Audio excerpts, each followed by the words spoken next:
अस्सलामुअलैकुम। मुकम्मल नावल। शाहज़ेब, मेरे बच्चे, मुझे पहचानो, मेरे पास आओ मेरी जान, मैं तुम्हें अपनी पलकों में छुपाऊं, मुझे पहचानो ज़ेब, खुदा के लिए अपनी मम्मा को पहचानो। दर्द से चूर लहजे में बेबसी से आंसू बहाते हुए वो कह रही थी, और मैं शाकर निगाहों से उस बच्चे की तरफ देख रहा था जो उसकी गोद में मचलते हुए रो रहा था। वो जो मेरी ज़िंदगी थी, जिसे मैंने अपने आप से बढ़कर चाहा था, वो आज पागलपन की इंतहा पर पहुंची मेरी आंखों के सामने थी। मैं जख्मी निगाहों से उसे बिखरे हुए देख रहा था। सुनी सुनी वो मेरा शायद सुने वो मेरा शाहज़ेब, देखो मुझे पहचान नहीं रहा। वो मेरी तरफ देखता भी नहीं। तुम उससे कहो ना सनी के वो मुझसे बात करे। प्लीज़ सनी, तुम कहो ना उससे। छोटा सा अजनबी बच्चा बौखला कर उसकी गिरफ्त से निकल गया था जब वो मेरे हाथ थामते हुए आजी से चलाई थी। उसके लहजे में इतना कुर्ब था कि बेख्तियार मेरी आंखों में आंसू झिलमिला गए। मेरे वार्ड के तमाम मरीज इकट्ठी हुई बेचैन निगाहों से उसकी तरफ देख रहे थे, मगर उसे तो जैसे अपने ही होश नहीं थे।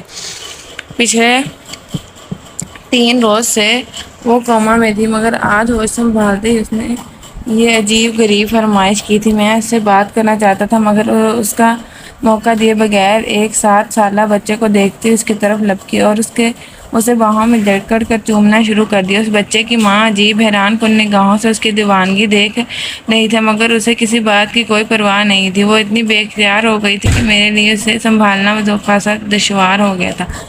सर शुक्र कि थोड़ी ही देर में उसे के डैड मिस्टर दाऊद रहमानी साहब वहाँ तशरीफ़ ले आए और वो उन्हें देखते ही डर कर उनके करीब चली आई। पापा, वो मेरा ही शाहज़ेब है। पापा, वो मेरा ज़ेब है। देखें, वो मुझसे बात नहीं कर रहा। वो मेरी तरफ देखता भी नहीं। आप उससे कहें ना पापा कि मुझसे बात करे प्लीज़। नहायत आजिज़ी से दोजानों होकर उनके सामने हाथ जोड़ते हुए गड़गड़ाई थी जब अचानक ही दाऊद अंकल ने एक ज़ोरदार तमाचा उसके नाजुक गाल पर जड़ दिया और दर्द की शिद्दत से बिलबिला कर रह गई। किस कदर खौफ से अंकल की तरफ देखते हुए वहीं दीवार के सहारे नीचे ज़मीन पर बैठती चली गई। चलो घर। अगले ही पल दाऊद अंकल गरजती आवाज़ में बोले थे और वह चाबी की गुड़िया की मानद रो कर गाड़ी में जा बैठी, जबकि मैं शाकर निगाहों से टिकटिकी बांधे देर तक उसे देखता रह गया। जरनशाल, मेरे बचपन की दोस्त थी, नहायत खूबसूरत और पुरखलूस। मेरी मम्मा और उसकी मम्मा करीबी फ्रेंड्स थी एक दूसरे के घर में, जिसके बायस हमारा एक दूसरे के यहाँ आना जाना रोज़ का मामूल था। हमने एक ही स्कूल, कॉलेज और यूनिवर्सिटी में अपने तालीमी मदारज तय किए थे। बचपन की ये सादा सी पुरखलूस दोस्ती से कब मोहब्बत का रूप धार गई मुझे पता ही न चल सका, और दिल ही दिल में जरनशाल की परतशिश करता रहा। लंबी स्याह पलकों और सितारों जैसी चमकती रोशन आँखों वाली वो शरारती लड़की मेरे लिए कुल कायनात हो गई। उसके लिए घने रेशमी बाल, सुर्ख सफ़ेद रंगत और मोतियों से चमकते सफ़ेद दांत मेरा शोभा उसे कदरत की हसीन तख्लीक ज़ाहिर करते थे। रईस बाप की लाडली बेटी होने के बावजूद उसके मशगल में लड़कों को दोस्त रखना, घटिया फिल्में देखना, नए नए फैशन अपनाना या बेमकसद आवारा घूमना कतई शामिल नहीं था। मैंने जब भी उसे मसरूफ़ देखा वो मुझे किताबों की दुनिया में गुम नजर आई। फूलों, सितारों, तितलियों से प्यार करने वाली वो नाजुक सी लड़की ज़िंदगी से हारने वाली नहीं थी। वो ज़िंदगी के एक एक लम्हे को खुदा की अमानत जान कर दिल से जीती थी। सच कहो तो उसे खिलखिलाते देखकर मैं हमेशा अपनी आंखें बंद कर लिया करता था कि मबादा कहीं उसे मेरी नज़र न लग जाए। ये इन्हीं दिनों की बात है जब मैं हायर स्टैंडर्ड के लिए लंदन फ्लाई कर गया और पीछे मेरी मोहब्बत मेरी जर्निश जैसे तड़प कर रह गई। मोहब्बतों के मामले में वो हमेशा से ही नहायत हसास और जज्बाती वाक़या हुई थी। मैं अगर उसके को नज़रअंदाज करके कॉलेज में किसी और लड़की की तरफ मतवज्जा हो जाता, वह शदीद खफा होकर रो पड़ती थी और उसकी यही मासूमियत मेरा चैन और करार हराम कर देती। बाद में ख्वाह मुझे लाख जतन करना पड़ते, मैं उसे मना कर ही दम लेता था। लंदन में मेरा लास्ट सेमेस्टर चल रहा था जब जर्नशल के रेगुलर खतूत और फ़ोन कॉल्स का सिलसिला अचानक रुक गया। मैंने बेहद इज़्तिराब के आलम में उससे गिले भी किए, लेकिन वो मेरी बात को हंसी में उड़ा गई। फिर मैं भी जैसे उसे रूटीन का आदी हो गया। मेडिकल की टफ पढ़ाई के बाद जब मैं वतन वापस लौटा तो मुझे मालूम हुआ कि जरनशाल की शादी कर ली है। ये खबर मेरा सांप पर बिजली बनकर गिरी थी और मैं चंद ही दिनों में जैसे हड्डियों का ढांचा होकर रह गया। ताहम उससे पहले कि ये दर्द मेरी जान ले लेता, मेरी सेकंड कज़न आयशा खान ने मुझे संभाली। उसे मुझे बेहद मोहब्बत थी, मेरा बहुत ख्याल रखा। तभी मम्मा की ख्वाहिश पर मैंने उससे शादी कर ली और खलूस दिल से जरनिशाल को बुलाने की कोशिश करने लगा। आयशा खान मेरे लिए एक आइडियल बीवी साबित हुई। शादी के 1 साल बाद ही उसने एक प्यारा सा बेटा मेरी गोद में डालकर गोया मुझे दुनिया भर की खुशियों से माला माल कर दी। मैं अपने परवरदिगार का जितना भी शुक्र अदा करता कम था। मेरे दिल के चाक जो जरनिशाल की धीमी जुदाई ने दिल पर सबत कर दिए थे, अब किसी हद तक सिलने लगे थे। मैं अपनी फैमिली के मुकम्मल हो जाने पर बेहद सरशार था कि जाने के एक रोज़ मेरी जानिसार बीवी आयशा खान मेरी बेटी को स्कूल से लाते हुए ट्रैफिक हादसे में जा भाग हो गई। ये हादसा मुझे अंदर से तोड़ गया।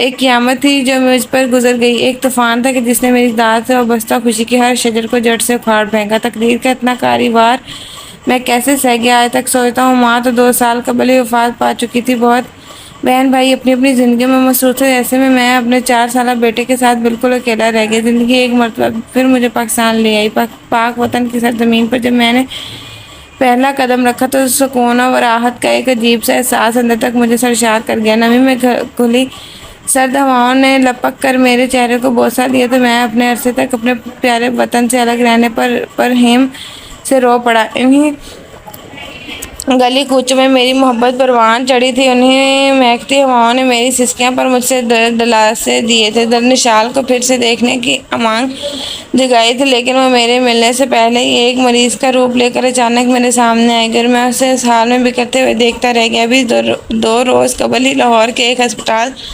मैंने अपने नाइट ड्यूटी ज्वाइन की थी, लेकिन ड्यूटी ज्वाइन करने से कबल मुझे गुमान भी नहीं था कि यहाँ उसी हॉस्पिटल में मेरी खोई हुई मोहब्बत मुझे फिर से मिल गई। कितनी कमज़ोर हो गई थी, कितनी कमज़ोर हो गई थी वो, किस कदर लागल जाने जाने की ज़िंदगी ने उसके साथ कौन सा खेल खेला था कि वो यकसर बदल कर रह गई थी। मैं सोचता था कितने सालों के बाद अब जरनिशाल मुझे अपने सामने देखेगी तो शक्कर रह जाएगी, लेकिन शायद मैं ही रह गया था उसे देख के। जब अपनी जख्मी कलाई के साथ खुदकुशी करने की कोशिश में नाकाम मेरे कॉलीग डॉक्टर अली रज़ा हाशमी के पास लाई गई।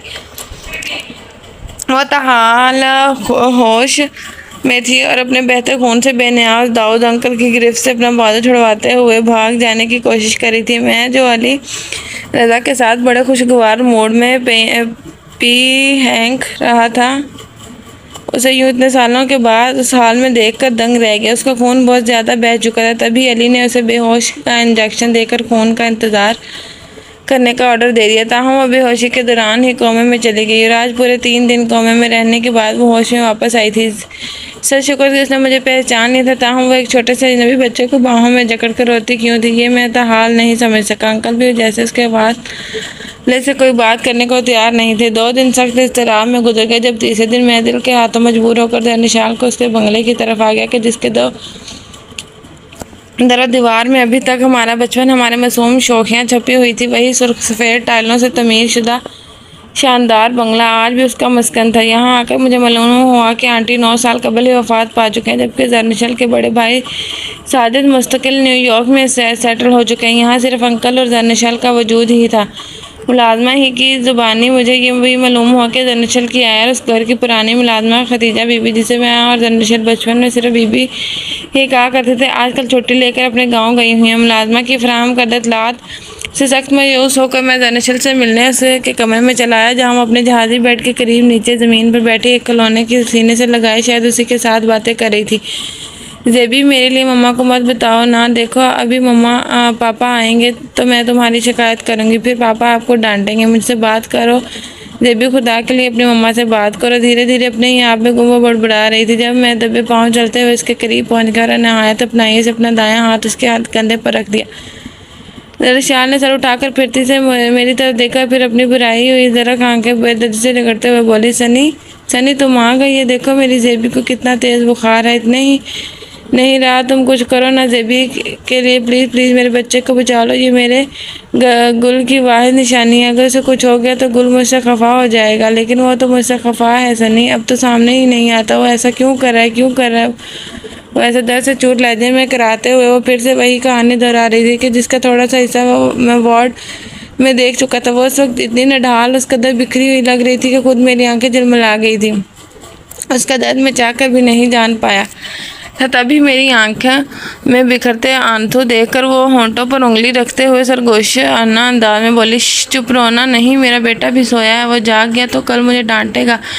जाओ तुम बाहर जाओ सनी, जाओ बाहर। पल तो पल में ही मुझे बाजू से पकड़ के कमरे से बाहर निकालते हुए उसने कहा था, जबकि मैं आंखों में उसके बेबसी और दर्द के ढेरों आंसू लिए फौरन वहाँ से चला आया। समझ में नहीं आता था कि क्या करूँ, जिससे पूछूं कि मेरी जनरेशन में क्या क़यामत गुजरी है। ऐसा कौन सा तूफान आया उसकी ज़िंदगी में कि वो बिखर कर रेजा रेजा हो गई। मैं तो समझता था कि वो अपने घर में अपने शौहर और बच्चों के साथ बड़े खुश व खुर्रम होगी, लेकिन कितना ना समझता मैं, और वो तो एक जिंदा लाश की मानव ज़िंदगी बसर कर रही थी।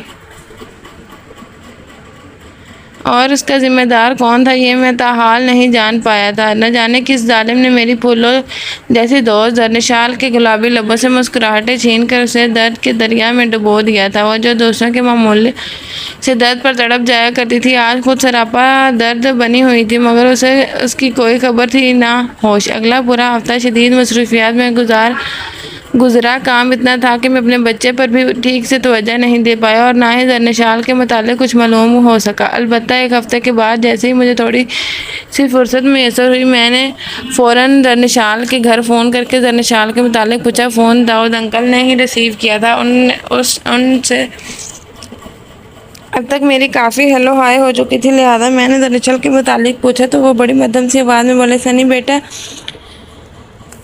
उसकी दिमागी हालत बहुत ख़राब हो चुकी थी। डॉक्टर्स के मुताबिक वो किसी भी वक्त खुद को नुकसान पहुंचा सकती थी, लिहाजा मैंने डॉक्टर साहब के मशवरे पर उसे मेंटल हॉस्पिटल में एडमिट करवा दिया है। वहाँ उसका बराबर इलाज हो रहा है, इंशाल्लाह जल्द वो फिर से ठीक हो जाएगी। अंकल न जाने और भी क्या कुछ कह रहे थे, लेकिन मेरी सांसें तो जैसे एकदम से पत्थर हुई, दिल जैसे किसी ने मुट्ठी में जकड़ लिया।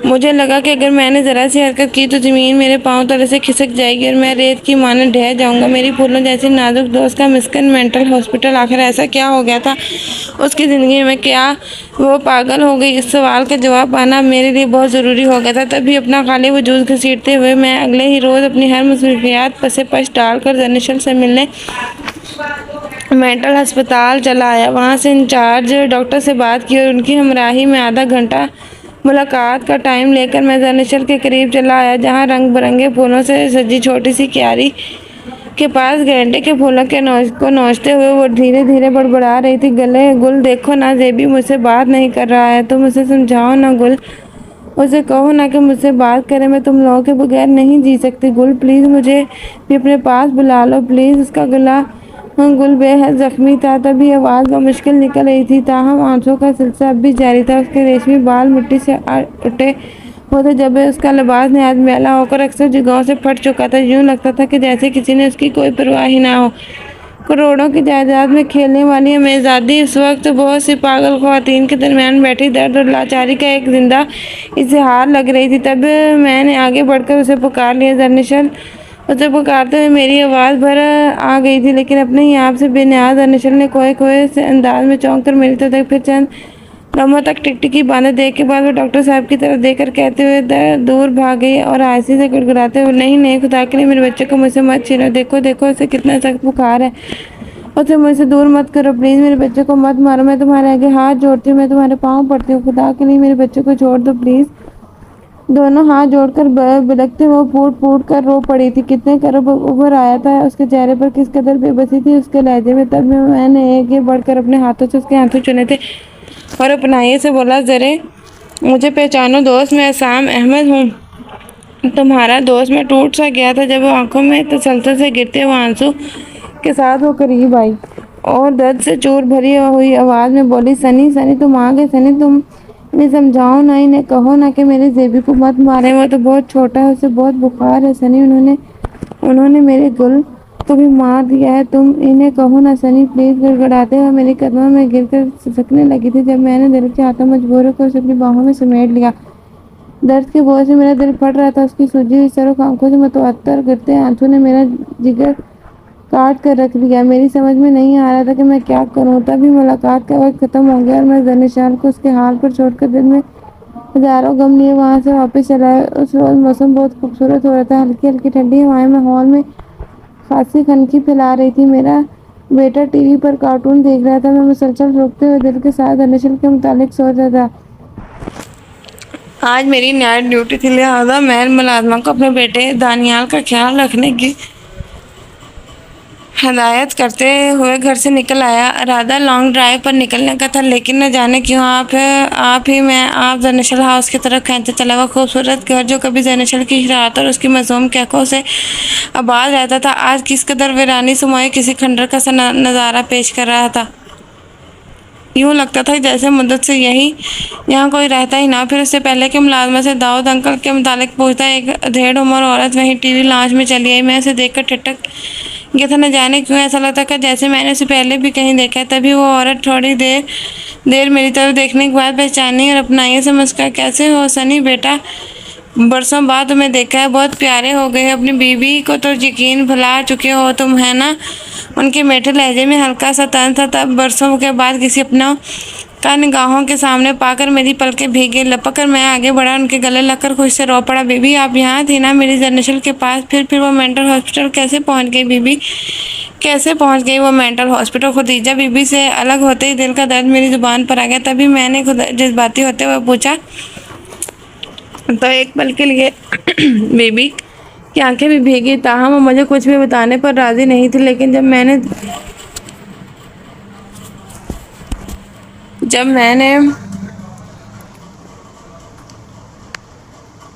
मैंने ज़्यादा इसरार किया और बीबी को कहा कि अगर मुझे कुछ नहीं बताएंगी तो मैं भी जनिशल की मानद पागल हो जाऊंगा, तब एकदम से तड़प कर उन्होंने मेरे लिए लबों पर हाथ रखकर ये फिर भराई आंखों से नफ़े में सर लाते हुए मध्यम लहजे में बोली, दोबारा ऐसी बात मत करना सनी। चलो मेरे साथ। अपनी आंखों में भरते आंसू को पलो में जज्बा करती वो जनिशल के कमरे की तरफ बढ़ी और दरवाजे पर पड़ा लॉक खोलकर कमरे के अंदर चले, जहाँ जनिशल के इस्तेमाल की चीज़ आज भी जो की तो रखी हुई थी, जैसे वो अभी अभी इस कमरे से निकली हो। शाम के लगे गहरे हो रहे थे बाहर। खाना का वहाँ भी अजीब सी उदासी तर आई थी। दरख्तों पर चहते परिंदे अब अपने घोंसलों को वापस लौट रहे थे और मैं दनिशल के कमरे की लॉन की तरफ खेलने वाली खिड़की में खड़ा उस कमरे की एक एक चीज़ को बगौर देख रहा था।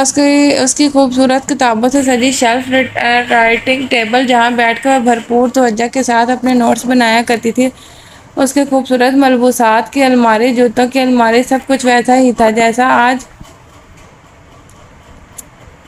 से 7 साल पहले यहाँ इस कमरे में हुआ करता था। बीबी एक ब्रीफ केस को खोले चंद कागजात उलट पलट कर रही थी और मैं दोनों बाजू सीने पर बांधे बगौर उन्हें देख रहा था। तभी बीबी ने एक नीले रंग का लिफाफा ब्रीफ केस से ढूंढ कर मेरे हाथों में थमा दिया। मैंने लिफाफे को खोला तो उसमें एक हैंडसम से नौजवान मर्द और शेरख्वार बच्चे की तस्वीरें बरामद हुई। तब कुछ लम्हे तस्वीरों को बगौर देखने के बाद मैंने इस्तफाइया निगाहों से बीबी की तरफ देखा तो वह कहने लगी, ये गुल जेब और शाहजेब हैं बेटा, जर्नशल का शौहर और बेटा। बहुत खुशहाल ज़िंदगी थी उसकी। जीवन में हर तरफ फूल ही फूल खिले थे। यकयक एक तेज़ तूफान आया उसकी ज़िंदगी में, सब कुछ बहा कर ले गया। जर्नशल की सारी खुशियाँ, उसका सुकून, आराम, उसके लफ्ज़ की मुस्कुराहट, सब कुछ बिखर कर रह गया। मेरी जर्नशल रो रो कर पागल हो गई, मगर किसी को उस पर रहम नहीं आया। किसी ने उसकी आंख से आंसू नहीं चुने और वो पागल हो गई। बीबी की आंखों के साथ साथ उसका लहजा भी भर आया था। जब मैंने उसको दुआ में दो जानों होकर बैठते हुए कहा, प्लीज़ खुलकर बताए ना बीबी कि जर्नशल के साथ क्या हुआ है, वो क्यों पागल हो गई। मेरा लहजा भी भर गया था। जब बीबी ने अपनी भीगी पलकें रगड़ते हुए सरसरी एक निगाह मुझ पर डाली, फिर जर्नशल की वार्डरोब से उसकी पर्सनल डायरी निकाल कर मुझे थमाते हुए नम लहजे में बोली, उसे पढ़ लो बेटा, तुम सब कुछ जान जाओगे। बीबी जर्नशल की राइटिंग टेबल के पास स्टूल पर बैठकर जैसे कहीं खो गई थी और मैं कपकपाते हाथों जर्नशल की पर्सनल डायरी के वारक उड़ने लगा। वक्त जैसे मेरे साथ घूम गया और मैं जर्नशल की मादी में जैसे अक्स बकरता चला गया। जहाँ लिखा था, दर्शनिश बेटा कहाँ हो तुम। सजीला बेगम जो कि दर्शन की मम्मा थी, उसे बुलंद आवाज में पुकारते हुए बोली तो वह जो किताबों में पूरी तरह से गुम थी, कदरे झुंझुला कर किताब टेबल पर पढ़ते हुए गुस्से से बाहर निकली। क्या है मम्मा, आप तो जमकर बैठने भी नहीं देती। अच्छा ज़्यादा पढ़ाकू बनने की जरूरत नहीं, जो कह रही हूँ वो गौर से सुनो। कल शाम को फ्लाइट है। तुम्हारे फयाज मामू और उनके बेटे कुलजेब खान हमारे घर है। कल वही यूनिवर्सिटी में एडमिशन ले रहा है, लिहाजा 1-2 साल तक तो हमारे साथ ही रहेगा। तुम ऐसा करो कि याद के बराबर वाला कमरा उसके लिए सेट करवा दो और देखो ये सब तुम अपनी निगरानी में करवाना। गुल बहुत सुलझा हुआ सफाई पसंद लड़का है, अगर कमरा उसकी पसंद की तो मुताबिक नहीं हुआ तो वो यहाँ नहीं रहेगा। और मैं हरगिज़ नहीं चाहती कि मेरा इकलौता भतीजा मेरे महल जैसे वसीह घर के होते हुए होटलों में धक्के खाए। समझी तुम? समझ गई मम्मा, आपको सारी दुनिया की फिक्र है सिवाय मेरे। गुलज़ेब खान के लिए सजरेला बेगम की सख्त हदायत ने उसे खासा जड़ा दिया था। तभी वो एक एक लफ्ज़ चबाते हुए बोली तो खूबसूरती से सजीला बेगम खिलखिला कर हंस पड़ी। फिर प्यार से उसके बाल संवारते हुए फ्रेश लहजे में बोले, तुम्हारी फिक्र तो सबसे ज़्यादा रहती है मुझे, आखिर को मेरी ज़ात का एक हिस्सा हो तुम। वाह भाई, आज तो माँ बेटी में बड़ा प्यार हो रहा है। दाऊद हाशमी साहब जो अभी अभी बाहर से आए थे जरनिशल को सजीला बेगम की बाहों में देखकर खुशगवार लहजे में बोले। जरनिशल सजीला बेगम की बाहों से निकलकर दाऊद रहमानी कंधे से लगकर खड़ी हो गई। फिर कदर शिकायती अंदाज में बोले, मुझे ना पापा मम्मा जिम कर बैठने नहीं देती, बार बार कमरे से बुला लेती हैं। हालांकि आजकल हमारी पढ़ाई जोरों पर है और फिर सन्नी भी यहाँ नहीं है कि जिससे मैं हेल्प ले सकूँ। हूँ ये तो वाकई हमारी लाडली बेटी के साथ जाती है। भाई खबरदार, जो किसी ने हमारी गुड़िया को डिस्टर्ब किया तो जरनिशल को अपने साथ लगाते हुए संजीला बेगम की तरफ देखकर मुस्कुराते हुए बोले तो वो चिढ़ गई। हाँ हाँ चढ़ा लें इसे, सर पर लाड उठा कर खूब बिगाड़ लें इसे। कल को वैसे ही ये अपनी सास को शिकायतें लेकर आएंगी, फिर बिठा लीजिएगा इसे अपने पास। बिल्कुल मेरी बेटी कोई मुझ पर बोझ नहीं है, आखिर मेरी ये करोड़ों की जायदाद मेरी उन्हीं दो बच्चों की तो है। लिहाजा अगर मुझे अपनी बेटी की खुशी के लिए इसे लहदा करके देना भी पड़ा तो मैं इसे एक खूबसूरत बंगला तमीर करवा दूंगा। दुनिया देखेगी, क्या समझे? मैं तो कुछ नहीं समझी, अलबत्ता आप दोनों बाप बेटी को अल्लाह ही समझे। सजीला बेगम तंग आकर कहते हुए वहां से चली गई।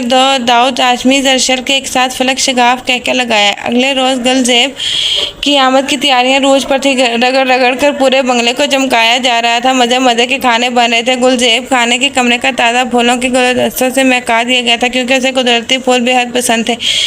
जरनिशल अपनी तलीमी मसरूफियात के बावजूद सजीला बेगम के हाथ बटा रही थी क्योंकि उसे अपने सगे भाई सजाद हाशमी के बाद महल जैसे वसीह जरनिशल हाउस में अपनी तन्हाइयाँ शेयर करने के लिए कोई दोस्त मुयसर हो रहा था। सो वो हद दर्जे एक्साइटेड थी। रात के तकरीबन 12:30 हो रहे थे जब गुलज़ेब खान की आमद के इंतजार के मजीद ताब न लाते हुए वो ऊपर अपने कमरे में सोने के लिए चली आई। न जाने वो रात के किस पहर आया था। सुबह जब 10 बजे के करीब उसकी आंख खुली और वो नाश्ते की टेबल पर आई तो वहाँ ऑलरेडी उसके मामू फयाज अहमद साहब और गुलज़ेब खान मौजूद थे।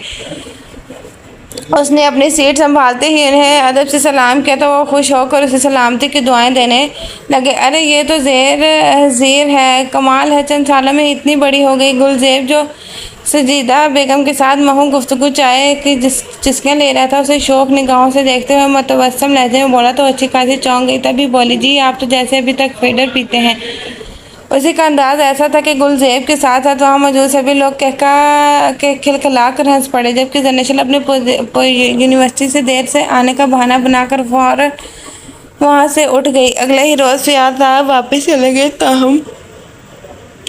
ताहम गुलज़ेब यहीं एडजस्ट हो गया। उसे जरनिशल हाउस खासा पसंद आया था और स्पेशल जरनिशल के डेकोरेट किए हुए अपने कमरे को तो उसने दिल से सराहते हुए उसका शुक्र अदा किया था। पिछली बार जब वो यहाँ आया था तो वो बहुत छोटा था। वो मुश्किल 11-12 साल उम्र हो गई उसके वक्त जरनिशल जब वो यहाँ आया था तो बहुत छोटा था। बहुत मुश्किल 11-12 साल उम्र होगी उसकी। उस वक्त जरनिशल को तो छोटी क्लास में पढ़ती थी। वो डरते हुए सलाम करके बोलती थी जबकि उससे बड़ा सजाद हाशमी गुलज़ेब का हम उमर और शहारन जमात में पढ़ता था। उन दोनों गुलज़ेब और सजाद की खूब बनती थी। तभी वो छोटी सी ज़िद्दी जरनिशल के नाक में दम किए रखते।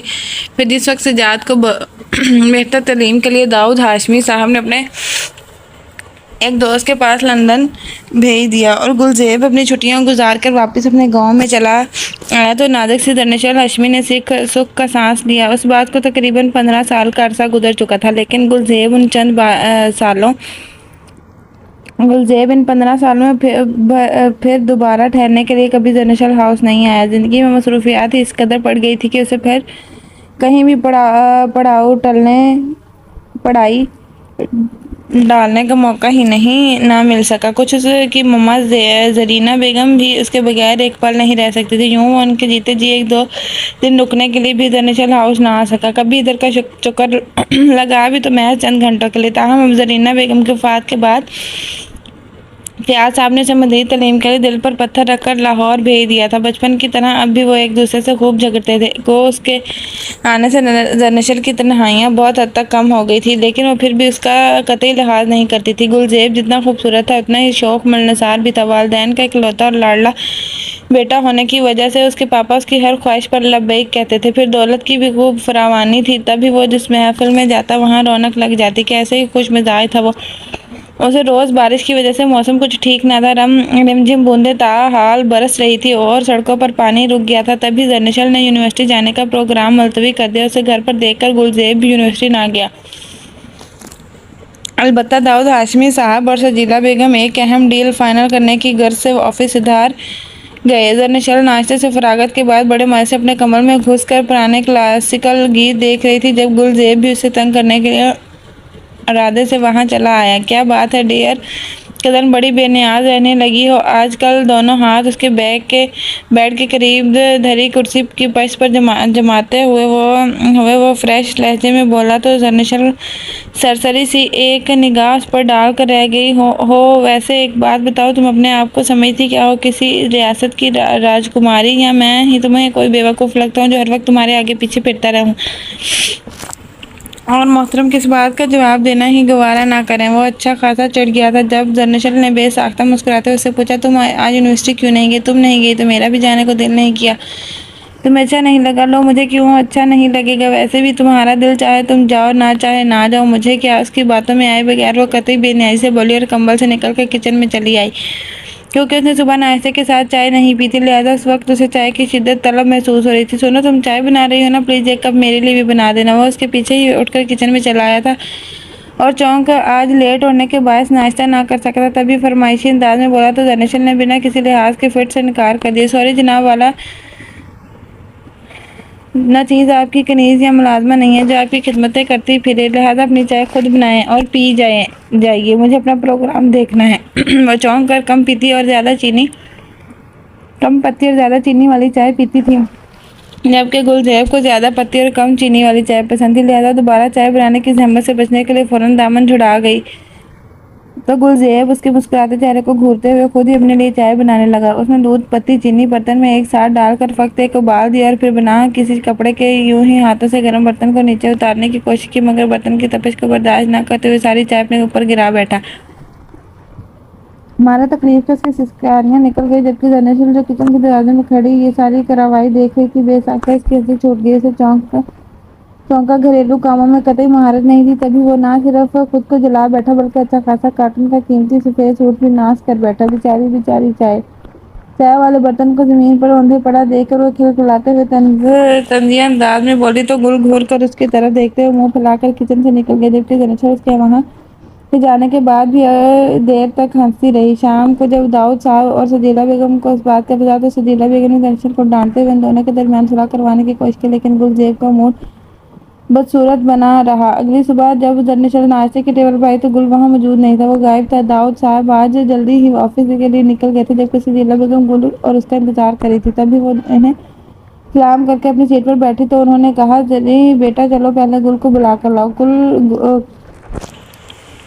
कल भी उसने नाश्ता नहीं किया था, आज भी खफा होकर भूखा बैठा रहेगा।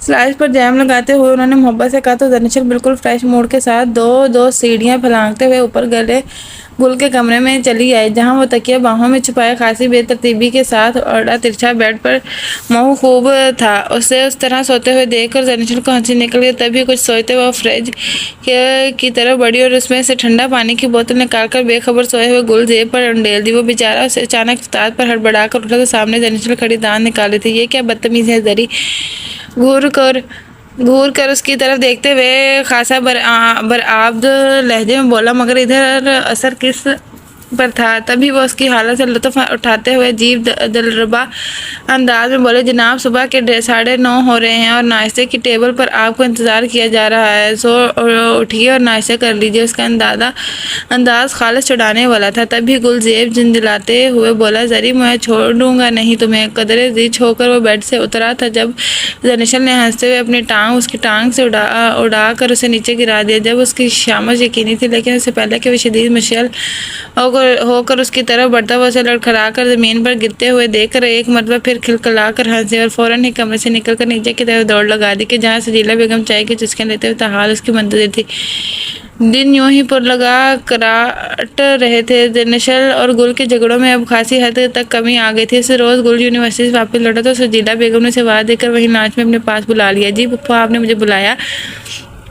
अपने कमरे की तरफ जाते जाते वो वापस पढ़कर वहीं टीवी लॉन्च में चला आया और सजीला बेगम के सामने ताबदारी से बैठते हुए बोला तो वह एक मोहब्बत भरी नजर उसके खूबसूरत सरापे पर डालकर प्यार से बोली, गुल बेटा, तुम्हारे अंकल के करीबी दोस्त की बेटी की बर्थडे पार्टी है। मैं और तुम्हारे अंकल तो बेहद मसरूफ हैं क्योंकि आज शाम ही तुम्हें एक और अर्जेंट पार्टी अटेंड करनी है। तुम ऐसा करो कि हमारी तरफ से तुम और दनिश वहाँ चले जाओ, वरना वो नाराज़ हो जाएंगे। वैसे भी ये बच्चों की पार्टी है, तुम लोगों को जाना ही बेहतर रहेगा। वो तो ठीक है आंटी, लेकिन मेरा ख्याल है कि दनिश इसके लिए नहीं मानेगी क्योंकि मुझसे दुश्मनी के साथ साथ उसे एक ज़रूरी असाइनमेंट भी तैयार करना है। लिहाजा मुझे नहीं लगता कि वो इस पार्टी में मेरे साथ जा पाएगी। दनिश के की आड़ लेकर उसने दामन बचाना चाहा कि उस सर फिरी लड़की के साथ किसी तकरीब में जाना उसे खुद गवार नहीं था, लेकिन सजीला बेगम ने कहा कि दनिश से वो खुद बात कर लेंगी। गोया उसके सारे इरादों पर पानी फेर दिए। चारों नाचार उसे शदीद मुश्किल के बावजूद उस पार्टी में शिरकत की तैयारी करना पड़ी। पार्टी का टाइम रात 10 बजे था, लेकिन दनिश 10:30 बजे भी तैयार होकर कमरे से नहीं निकली। तो कब उससे उसका इंतजार करता। गुल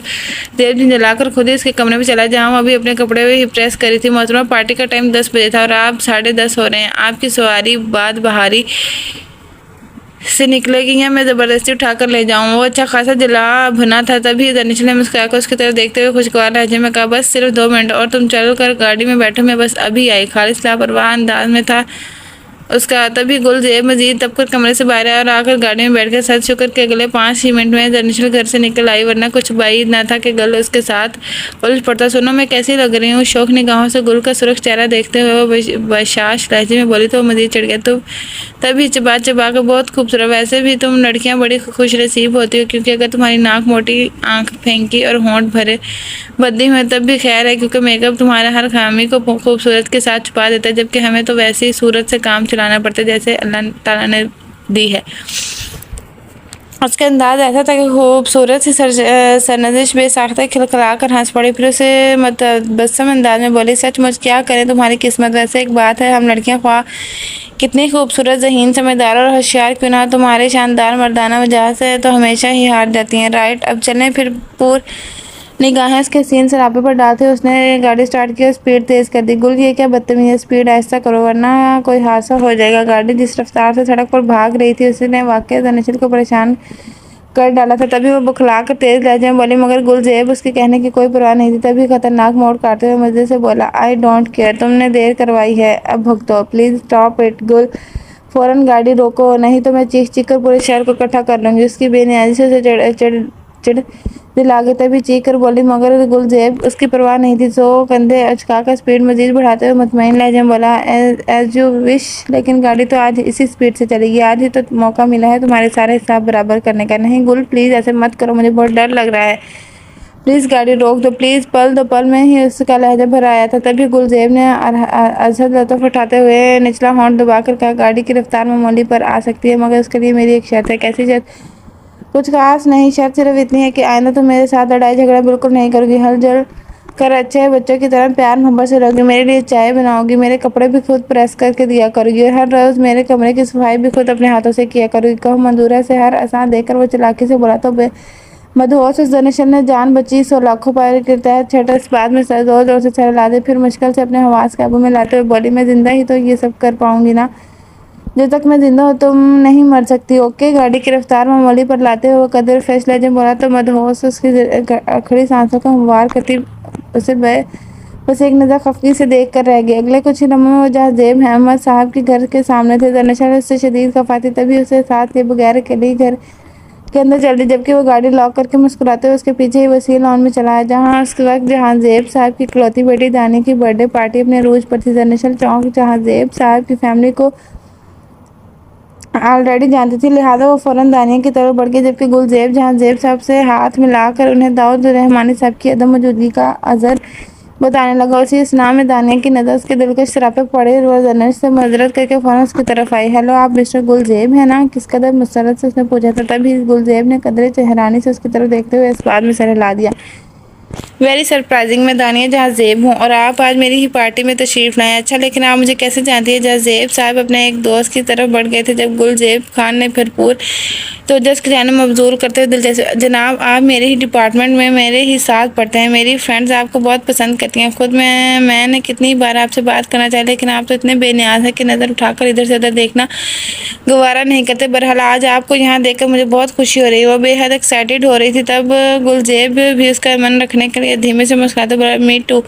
वैसे मैं इतना भी बेनियाज नहीं कि आप जैसे परी पेकर जैसे चेहरे को सामने पाकर बात तक ना करूं। आपने खामखा इतना टाइम ज़ाया किया। वो कतई बेखबर था कि उसके ये अल्फाज अनिशल को कितना हार्ट कर रहे हैं, जैसे कतई ये गवारा नहीं था कि कोई उसे नज़रअंदाज करके किसी और को सराहे। तभी अपना गुस्सा अंदर ही अंदर पीते हुए छोटे छोटे कदम उठाते गुलज़ेब की तरफ आई। कदम मदम लहजे में बोली, गुल मेरी तबीयत ठीक नहीं है, बहुत घबराहट हो रही है, प्लीज़ मुझे घर ले चलो। अरे ये क्या बात हुई भला, आप लोगों ने अभी खाना भी नहीं खाया, फिर अभी किसे कैसे जा सकते हैं आप? दानिया को सूह की मुदाखलत सख्त नागवार गुजरी थी। तभी वो दरमियान में बोल पड़ी, सॉरी, मैं यहाँ 1 मिनट के लिए भी नहीं ठहर सकती, मेरा सर दर्द है, फट रहा है। दरअसल का बस ना चलता था कि गुल का हाथ पकड़ के यहाँ से रफो चक्कर हो जाती। जब दानिया फिर से बोली, देखिए अगर आप यहाँ बेहतर महसूस नहीं करी तो कोई बात नहीं, मैं आपको ड्राइवर के साथ घर भिजवा देती हूँ, लेकिन प्लीज़ गुल को यहाँ रहने दीजिए, मुझे अभी उनके से काफ़ी बातें करनी है। ओके, ये यहीं है, आप दिल भर कर इनसे बातें कीजिए, मैं अकेले ही घर वापस चली जाती हूँ। दानिया की पल में जनीमत और गुल की हनवाज खामोशी ने दरनेश को शदीद हर्ट कर डाला था। तभी वो दुख भरी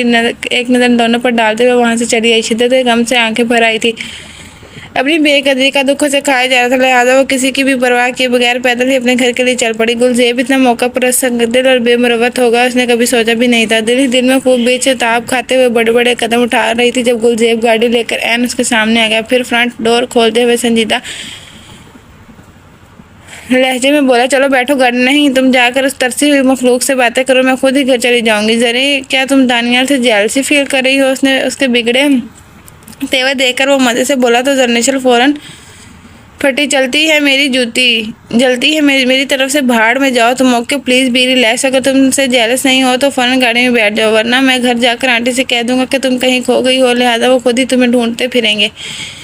गुलज़ेब का कहना कारगर साबित हुआ, क्योंकि उसके बाद वो फ़ौरन फ्रंट डोर खोलकर अपनी सीट पर बैठ गई। वैसे मुझे नहीं मालूम था कि तुम मुझे पसंद करने लगी हो, वरना मैं भला तुम्हें छोड़कर इस बेसरी सी लड़की को घास डालता। उसे आराम से बैठते देखकर उसकी रगे ज़राफ़त फिर फड़क उठी। तभी जनीशन ने शदीद मुश्किल होकर अपना पर्स उसके सर पर दे मारा। मर जाओ तुम किसी दिन मेरे हाथों, कह रही हूँ मैं, बेहद चढ़कर कहा गया। जहे नसीब, हम तो मुंतज़िर हैं इस दिन की जब आपके हाथों से हमें मौत आए। वो हनवाज उसे सताने के मूड में था। तभी दरनिशल ने रहानसी होकर तवज्जो गाड़ी से बाहर कर ली, क्योंकि वो इस वक्त शदीद टेंशन में थी और घर आकर भी शदीद बेचैन है, क्योंकि सोच सोच कर भी ये समझने से कासी थी कि आखिर उसे गुलज़ेब का दानिया अहमद के करीब होना इतना बुरा क्यों लगा।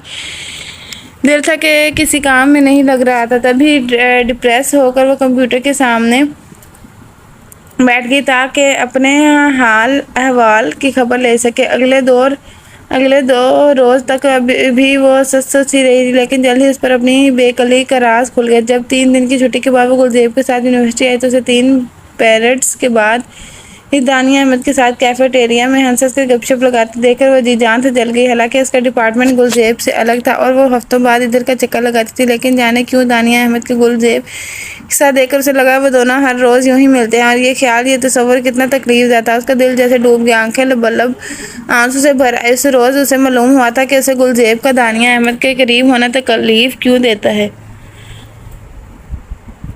कितना हैरान कुन इंकशाफ था कि उसके जैसी बेनियाज वो बोल्ड लड़की जो खुद लाखों लोगों की फेवरेट थी, वो यूं चुपचाप एक आम लड़के पर मर मिटी थी। यहाँ बाज औकात मोहब्बत का हमला ऐसा ही होता है, चोरों जैसा, कोई चुपके दिल की वादी को लूट कर चला जाता है। आखिरी टाइम तक उस चोर का पता नहीं चलता, फिर जब खबर होती है तो अख्तियार भी कुछ नहीं रहता।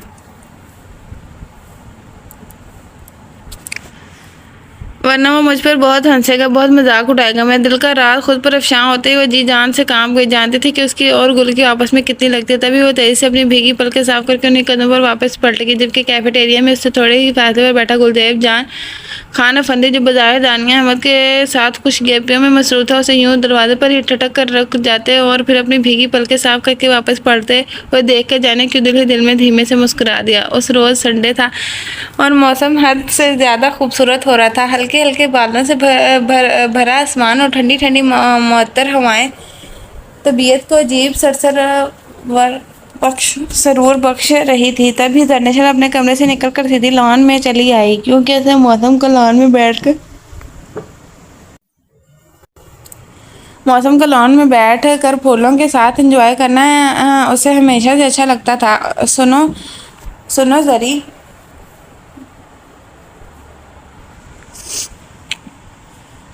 क्या तुम मेरे साथ बैडमिंटन खेलोगी? गुलजेब रैकेट और शटल लिए न जाने किस समय वहां चला आया। वो तो फूलों के साथ बातों में इस कदर मुनहमक थी कि उसे गुल के कदमों की चाप सुनाई ही ना दे सके। तभी कदरे चौंक कर उसकी तरफ देखते हुए नहीं क्यों फौरन एहतजाज किया, मैं तुमसे हार जाऊंगी। गुल कदरे बस लहजे में जवाब दिया, फॉर गॉड सेक जरी, आखिर हो क्या गया है तुम्हें? पिछले पूरे हफ्ते से तुम यकसर चेंज हो गई हो, ना झगड़ती हो ना बोलती हो, ये सब क्या है जरी? तुम पहले तो ऐसी नहीं थी। वो उसकी मुसलसल संजीदगी से चढ़ गया था। तभी रैकेट जमीन पर फेंक कर उसके पहलू में बैठते हुए तेज लहजे में बोला तो दरनेश मुस्कुरा कर उसकी तरफ देखते हुए जमीन पर पड़ा रैकेट उठाकर खड़ी हो गई। चलो बात बात पर बंदर की तरह मुंह फैला कर ना बैठ जाया करो, बिल्कुल जंगली लगते हो। रैकेट उसे थमाते हुए पहले की तरह फ्रेश लहजे में बोले तो गुल भी मुतमईन हो गया। कितनी ही देर वो लोग खेलते रहे। इस दौरान अचानक दरनेश के पाँव में मोच आ गई वो दर्द बर्दाश्त ना करते हुए ज़मीन पर बैठकर रो पड़े तो गुल जैसे तड़प कर रह गया। जरी क्या हुआ? जरनेशल का पाँव अपनी गोद में रखकर सहलाते हुए बेचैन लहजे में बोला तो जरनेशल फौरन अपनी तकलीफ भूल कर यकटक उसके चेहरे की तरफ देखने लगी, जो उस वक्त कतई मुनफरिद लग रहा था। निहायत हमदर्द दो से इस झगड़ा डालू जेब से बिल्कुल अलग। अरे कितना अच्छा था उसका ये रूप। तभी वो खुश होकर मसरूर लहजे में बोली, मैं ठीक हूँ गुल, please you don't worry. Thank God, मैं तो डर ही गया था। उसे मुस्कुराते देखकर वो खुद भी निचला होंठ से बातें हुए मुस्कुराकर बोला तो जरनेशल एकदम से हल्की फुल्की होकर खिलखिला उठी। इस रोज़ भी मौसम बेहद सुहाना हो रहा था। हल्की हल्की बारिश का सिलसिला सुबह से ही जारी था। सजीला बेगम और दाऊद साहब अभी ऑफिस से नहीं लौटे थे। बीबी किचन में पकवान बना रही थी, जबकि गुल यूनिवर्सिटी गया हुआ था। दानिशल चौंक के उससे सीनियर थी, लिहाजा वो यूनिवर्सिटी से पिछले ही माह फारिग हो चुकी थी। आजकल अपनी फरागत को खूब एंजॉय कर रही थी। उस रोज़ भी वो टीवी लॉन्च में चिप्स और पकोड़ों से इंसाफ करती कोई इंडियन मूवी देख रही थी, जब गुलजेब भी यूनिवर्सिटी से वापस आकर वहीं जम गया। मूवी काफ़ी अच्छी थी, मगर उसका एंड ख़राब हो गया था। फिल्म के एंड में हीरोइन के बाप ने दौलत के लिए हीरो को मार दिया था और हीरोइन सदमे से पागल हो गई थी। उसने अपना वो छोटा सा घर भी जला दिया था जो हीरो और हीरोइन ने मिलकर बनाया था। गुलजेब ने टीवी स्क्रीन से निगाह हटाकर जो जर्नलिस्ट को देखा और रहने लगा, क्योंकि अंदर ही अंदर सिसकियाँ भरते हुए चुपचाप रो रही थी और आंसुओं से उसका पूरा चेहरा भिगो डाला था। तभी वो खामोश ना रह सका। जरी क्या हुआ, तुम रो क्यों रही हो? तो ऐसे यूं रोते देख कर घबरा ही गया। जब जर्नलिस्ट ने भराए हुए लहजे में कहा, ऐसे क्यों किया गुल? हीरोइन के डैडी ने ऐसा क्यों किया? Oh my God, foolish girl, यह तो फिल्म थी, हकीकत में ऐसा थोड़ी ही होता है। वो उसके आंसू अपने हाथों से पहुंचकर उसके बाल संवारते हुए मोहब्बत से बोला तो जर्नलिस्ट की सिसकें कदरे थम गई। बहुत बेवकूफ़ लड़की हो तुम, खबरदार जो आइंदा कोई ऐसी फिल्म देखी तो मुझे क्या मालूम था कितना चिड़िया सा दिल है तुम्हारा, वरना आते ही टीवी बंद कर देता। चलो अब रोना बंद करो, वरना मैं सख्त नाराज़ हो जाऊंगा और मानूंगा भी नहीं। उसकी बेगी मतुरम आंखों का बुगोर देखते हुए धमकी अमेज लहजे में बोला तो जर्निशल ने फौरन अपने आंसू पहुँच डाले। गुड, ये हुई ना बात, चलो अब जल्दी से मेरे लिए एक कप चाय ले आओ, सर में बहुत दर्द हो रहा है। उसका ध्यान बटाने के लिए गुलजेब ने फौरन बात का रुख बोला तो जर्निशल भी मुस्कुराकर फौरन वहाँ से उठ गई। तो हाँ, मुझसे पहले कि वो चाय लेकर आती, टीवी लाउंज में ही फ़ोन की तेज़ी से बजती बेल ने गुल को अपनी जाने में hello Gulzeb Khan speaking. Phone receive करते ही उसने कहा, हेलो गुलजेब बेटा, मैं बिलाल अंकल बोल रहा हूँ।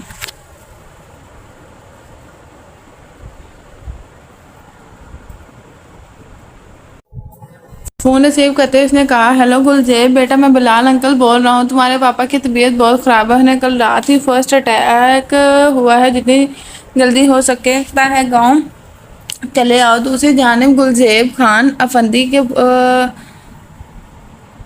फूफा बिलाल अहमद साहब ने फौरी इतला पहुंचाई तो रिसीवर गुलजेब खान के हाथ से छूट गया और वो जल्दी से अपने कमरे की तरफ भागा। इन वाहिद में ही उसने ऑफिस फ़ोन करके सजीला बेगम और दाऊद रहमानी साहब को भी मुतला कर दिया था और अब वो तेज़ी से अपनी ज़रूरी पैकिंग कर रहा था कि दरअसल वहाँ चले तुम जा रहे हो गुल, हाँ ज़रूर जाना ज़रूरी है, जो आप वापस कब आओगे। दूसरा सवाल, सॉरी कुछ कह नहीं सकता, वो अपनी पैकिंग में इतना मशगूल था कि उसे दरअसल की आंखों में फटते आंसू का एहसास तक ना हो सका और वो चुपचाप वहाँ से वापस पलट गई। फिर कितने ही दिन गुजर गए उदास बेकुल, लेकिन गुल ने वहां जाकर कोई राब्ता ना किया। इधर दरनिशल के लिए जैसे एक लम्हा क़यामत बनकर गुजर रहा था। रो रो कर उसने अपनी आंखें सजा ली थी मगर किसी को उसके हाल की खबर ना हो सकी। पूरे 1 माह बाद जब वो मुख्तसर सी शॉपिंग से फारिग होकर घर वापस लौटी तो सामने गुलजेब को बीबी के पास बैठे देखकर खुशी से बेहाल जैसे दरनिशल हाउस में उसके जाते ही उदासी बिखर गई थी। और जबकि वो वापस आ गया तो गया हर तरफ बाहर, तुम आ गए। गुल लपक कर उसकी तरफ बढ़ते हुए बेकरारी से बोली तो गुल उसकी बेताबी देखकर धीमे से मुस्कुरा दिया। तभी वो फ्रेश लहजे में चेक कर बोला, जनाब बंदा फ़कीर आपके सामने हाजिर है। कहीं हमारे बाद कैसी गुजरी? बहुत अच्छी गुजरी, 2-3 माह और लगने थे। वो कदे कड़े अगर बोली थी तभी गुलजेब खिलखिला दिया, यकीन करो मैं तो 6 माह लगा कर आने वाला था मगर बीबी ने फ़ोन करके कह दिया कि यहाँ दरनिशल का बहुत बुरा हाल है, सारे दिन रो रो के तुम्हें याद करती रहती है, जल्दी आ जाओ, कहीं ऐसा ना हो कि वह लटक जाए तुम अफसोस करते रह जाओ। सो जनाब दिल पर जबर करके यहाँ चले आए हैं। इसका अंदाज़ा साफ चढ़ाने वाला था तभी दरनिशल ने फ़ौरन मशकूक निगाहों से बीबी की तरफ देखा जो धीरे से नफ़ी में सर हिलाते हुए मुस्कुरा रही थी। तभी दरनिशल ने एक ज़ोरदार मुक्का हंसते हुए गुलजेब के खान के बाजू पर रसीद के दिए, छोटे बेईमान, झूठे बेईमान, खूब जानती हूँ मैं तुम्हें। अंकल कैसे हैं? बच्चे हैं? कह रहे थे कि घर बहुत सोना हो गया है, अब जल्दी से बहू ले आओ, ज़रा बच्चे बच्चे होंगे तो मेरा मन बहल रहा रहेगा। तो तुमने क्या कहा? दरनिशल का दिल जैसे मुट्ठी में आकर, लो मुझे क्या कहना था, मेरी तरफ से तो मुकम्मल इजाज़त है कि वो जब चाहें जिस लड़की से चाहें मेरा निकाह करवा दे, मैंने कोई इनकार थोड़ी किया है। उसका शौक लहजा मुस्कुराहट से पाक था। तभी दरनिशल का दिल जैसे सिकुड़ कर रह गया। अफसरदा सी एक नज़र गुलजेब पर डाल कर आगे बढ़ने लगी तो गुल ने फ़ौरन उसका हाथ थाम लिया। कम ऑन यार, मैं तो मजाक कर रहा था। अच्छा यूँ करो, ये लो अपने पल्लू से बांध लो मुझे और आइंदा कहीं मत जाने देना, ओके। वो बखूबी जानता था कि दरनिशल बेहद हसास है, तभी उसे मज़ीद सताने का प्रोग्राम मुलतवी करते हुए फ़ौरन सुलह जो अंदाज में बोला तो दरनिशल उसे कड़ी निगाहों से घूर कर रह गई। तो हम अगले ही रोज़ जब वो उसके कमरे की सफाई करी थी तो उसके तकिए के नीचे से एक खूबसूरत सी लड़की की तस्वीर पाकर चिराग पा हो गई। गुलजेब किचन में बीबी के साथ शौखियाँ बिखला रहा था जब दरनिशल के कड़क लहजे में उसे आवाज़ दे डाली, उफ जरी बेचारे गुल पर इतना जुल्म क्यों कहूँ, कहो क्या बात है? वो दौड़ भागा आया था। ये तस्वीर किसकी है और तुम्हारे तकिए के नीचे कैसे? शदीद इश्तियाल के बायस उसके छोटे से नाक की फंगे फूल गई थी। जब गुलजेब ने कान खेते, जरी वो ये तस्वीर वो क्या कह रहे हो? सीधी तरह से क्यों नहीं कहते ये तस्वीर तुम्हारी महबूबा की है? तुम इस लड़की से प्यार करते हो बेवफा मतलबी धोखेबाज, खबरदार जो इन्हें मुझसे बात की तो वो गुल की छोटी सी शरारत पर इतनी इमोशनल हो जाएगी इसका उसे कतई अंदाज़ा नहीं था। तो हम फिर भी उसे मज़ीद सताने और जलाने के लिए मुतबस्सम लहजे में बोला, एज यू विश। वैसे तुम्हें मेरी पसंद नहीं आई। उसके मनचले अंदाज पर दरनिशल ने तब कर कहा तो वो मजीद हंस दिया जबकि दरनिशल सुरख चेहरे के साथ फ़ौरन वहाँ से निकल आई। गुल को अंदाजा भी नहीं था कि उसकी ये छोटी सी शरारत उसे कितनी भारी पड़ेगी। वो तो दरनिशल की हालत के मुतालिक सोच कर खुश हो रहा था और इधर दरनिशल उसकी बात सच जानकर शदीद हर्ट होते हुए काफ़ी मकदार में नींद की गोलियाँ एक साथ निकल गई। सच शुक्र कि उसकी इस हरकत का फौरी पता चल गया, वरना उसका जिंदा रहना कतई मुमकिन ना था। सजीला बेगम और दाऊद रहमानी साहब के तो हाथ पांव ही फूल गए जबकि गुल की जैसे जान पर बन आई। डॉक्टर्स की लाइनें लग गई। दाऊद रहमानी साहब ने खड़े खड़े 10 काले बकरों का सदका दे दिया तब भी कहीं जाकर उसका ऑपरेशन कामयाब और वो ज़िंदगी की तरफ वापस लौट आई। किसी को मालूम नहीं था कि उसने ये इंतहाई कदम क्यों उठाया, लिहाजा सबको पूछने पर उसने यही बताया कि वो बेदहानी में इतनी गोलियां बना देखे निकल गई। घर के बाकी अफराद ने चार उसकी बात का यकीन के लिए, लेकिन गुलजेब जानता था कि वो उसे बचाने के लिए सर झूठ से काम ले रही है। तभी वो खुद को मुजरिम गर्दानते हुए रात के देर तक सड़कों पर आवारागर्दी करता रहा। जहन बेशुमार सोचों का मरकज़ बना हुआ था। पिछले 3 दिन से उसकी हालत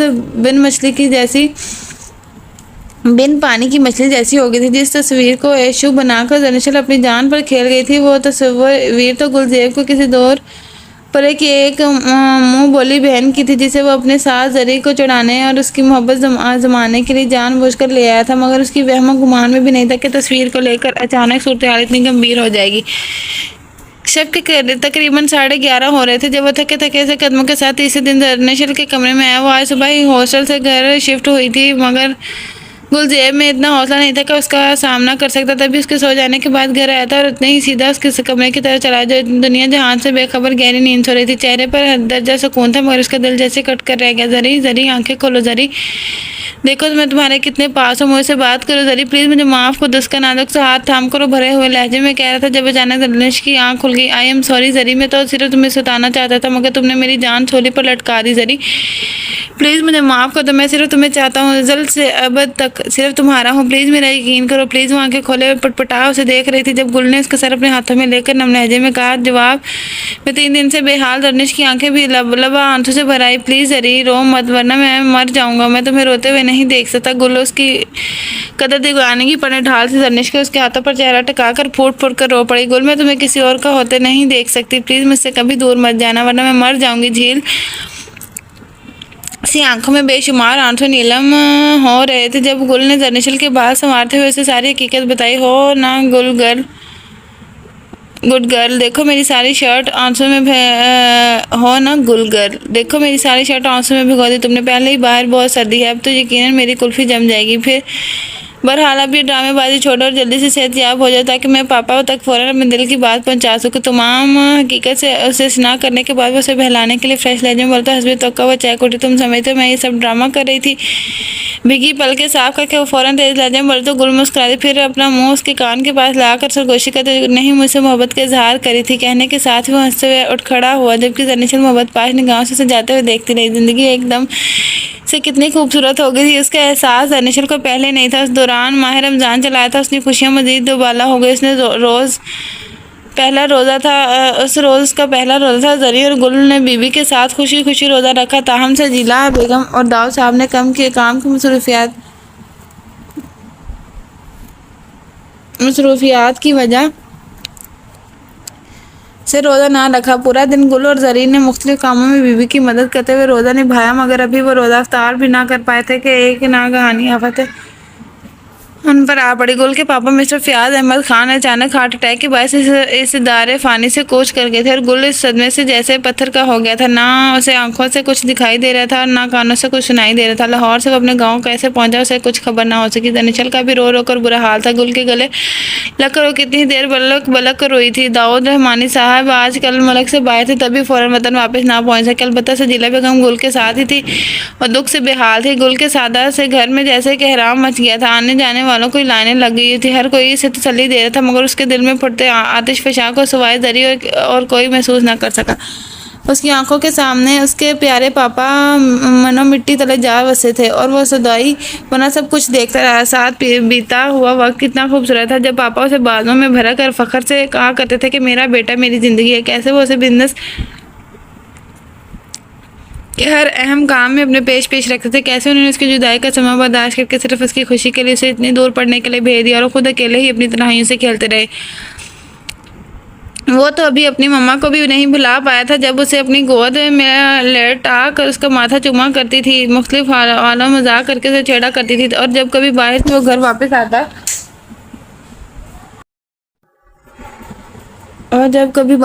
वापस आता तो कैसे लाड से उनकी गोद में सर रख कर लेट जाता उसने और उनके गले में बाहें डालकर उन्हें दिन भर की रोदात सुनाता। कितना अकेला कितना बदनसीब हो गया था वो। घर के दरो दीवार कैसे काट खाने को दौड़ते थे। घंटों वो सौदाइयों की तरह एक ही जगह बैठा छत को घूरता रहता था। चंद ही दिनों में आंखें धंस कर रह गई थी, शेव भी काफ़ी बढ़ गई थी, मगर उसे भला अपना होश ही कहाँ था। दनिशल की आंखें उसे इस हाल में देखकर बार बार फिर भर आती थी, लेकिन वो बेबसी के चाह कर भी उसका दुख नहीं बांट सकती। वो जितना उसे तसल्ली देती उसके आंसू अपने हाथों से पहुँचते वो इतना ही भर जाता और घंटों अकेला बैठा रोता रहता। तकरीबन एक माह यूं ही आंसू की नज़र हो गया था जब एक दिन सजीला बेगम ने दनिशल से कहा, चलो जरी बेटा घर चलते हैं, बहुत दिन हो गए हैं, अब हम मजीद यहाँ नहीं रुक सकते। लेकिन हम अभी कैसे चल सकते हैं मम्मा, अभी तो गुल यहाँ अकेला है, वो जैसे तड़प ही तो गई थी। गुल चाहे तो हमारे साथ चल सकता है बेटा, लेकिन हमारे लिए मजीद ठहरना मुमकिन नहीं। वो चौंक का बिजनेस वूमन थी और पिछले 1 माह से ऑफिस नहीं जा सकी थी, तभी वो दाऊद साहब ने के हुक्म पर उन्हें ना चाहते हुए भी वापस आना पड़ा।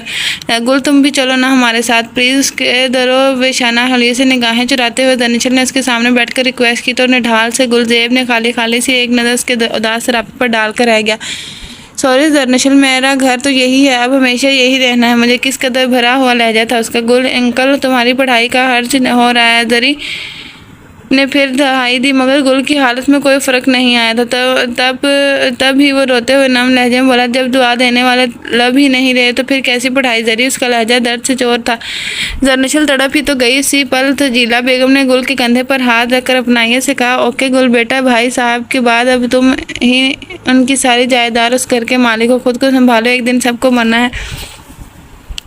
मरने वालों के साथ मरा नहीं जाता। मैं गाहे बगाहे चक्कर लगाती रहूंगी, तुम अपना ख्याल रखना। जाते जाते उन्होंने गुल को तसल्ली दी और फिर इकलौते भतीजे का दर्द दिल में लिए रोती बिलखती दरनिशल के साथ लाहौर वापस आ गई। जिंदगी ने एकदम से अपना ढब बदल लिया था। तकदीर बहुत बेरहम हो गई थी, इतनी बेरहम कि फ़ियाज़ अहमद साहब की आंखें बंद करते ही मुख्तलिफ लोग अपने अपने कर्ज़ों की लिस्टें लेकर गुल के पास चले आए। और ये वो लोग थे कि जिनके साथ मिलकर उसने पापा तजारत और ज़मीनों की देखभाल करते थे। गुल को इन मामलात की खबर नहीं थी, लिहाजा उनके हाथों में कंगाल हो रहा था क्योंकि उन लोगों के पास अपने अपने कर्ज़ों की तफसील और शावाहिद मौजूद थी, जबकि गुल कतई बेखबर था और जो खबर रखता था वो अब मिनटों मिट्टी तले जा सोया था। गुल को धन दौलत से ज़्यादा अपनी इज्जत और अपने प्यारे बाबा का नाम अजीज था, सो उसने सब कुछ लुटा दिया और अपने माँ बाप की वाहिद निशानी अपने खूबसूरत पुराने घर में मुलाजमीन के साथ अकेला ही ज़िंदगी बसर करने लगा। दिल की हालत कदर संभली तो उसने दाऊद रहमानी साहब से हिम्मत करके दरनिशल का हाथ मांग लिया। जैसे फौरी तौर पर कोई अहमियत न देते हुए उन्होंने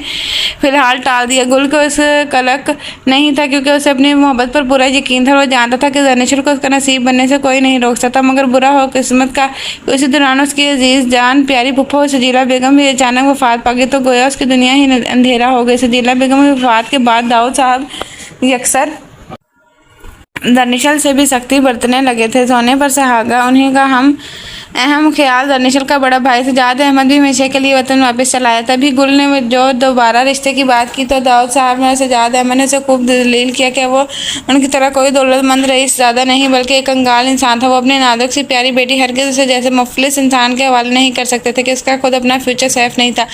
फिर भला वो दरनिशल को कैसे खुश रखता। गुल ने बहुत सी मिन्नतें की, अपनी मोहब्बत के वास्ते दी, दरनिशल को हमेशा खुश रहने का वादा किया, लेकिन उसकी एक ना सुनी गई और जिससे दलील और रुसवा करके दरनिशल हाउस से निकाल दिया गया। वो तो समझता था कि मोहब्बत जैसे चोटी के पहाड़ के सामने दौलत की कोई अहमियत नहीं होती, मगर यहाँ ज़िंदगी के मोड़ पर उसका सच्चा प्यार से बेमसरफ चीज़ से हार गया था। ज़िंदगी एकदम से बहुत बेरहम हो गई थी। दाऊद रहमानी साहब ने ना सिर्फ दरनिशल पर कड़े पहरे बैठा दिए थे बल्कि फ़ौरन ही उसकी निस्बत अपने एक बिजनेस कलीग के उखड़ दिमाग बेटे से तय कर दी। उस रिश्ते से ना सिर्फ उनके बिजनेस के ताल्लुकात मजबूत होते बल्कि उनके बिजनेस को लीग रियाज अहमद साहब की करोड़ों की जायदाद के मालिक उनके बच्चे भी उनके बच्चों से मनसूब होकर उनकी पोजीशन मजीद मजबूत कर देते। सजाद अहमद चौंका रियाज साहब की बेटी को चाहता था, लिहाजा वो उस रिश्ते के लिए बहुत पुरजोश था। और पुरजोश तो दाऊद साहब भी बहुत थे कि उस रिश्ते से वो अपनी सोसाइटी में शर्मिंदा होने के बजाय फ़ख्र से सर उठाकर चल सकते हैं।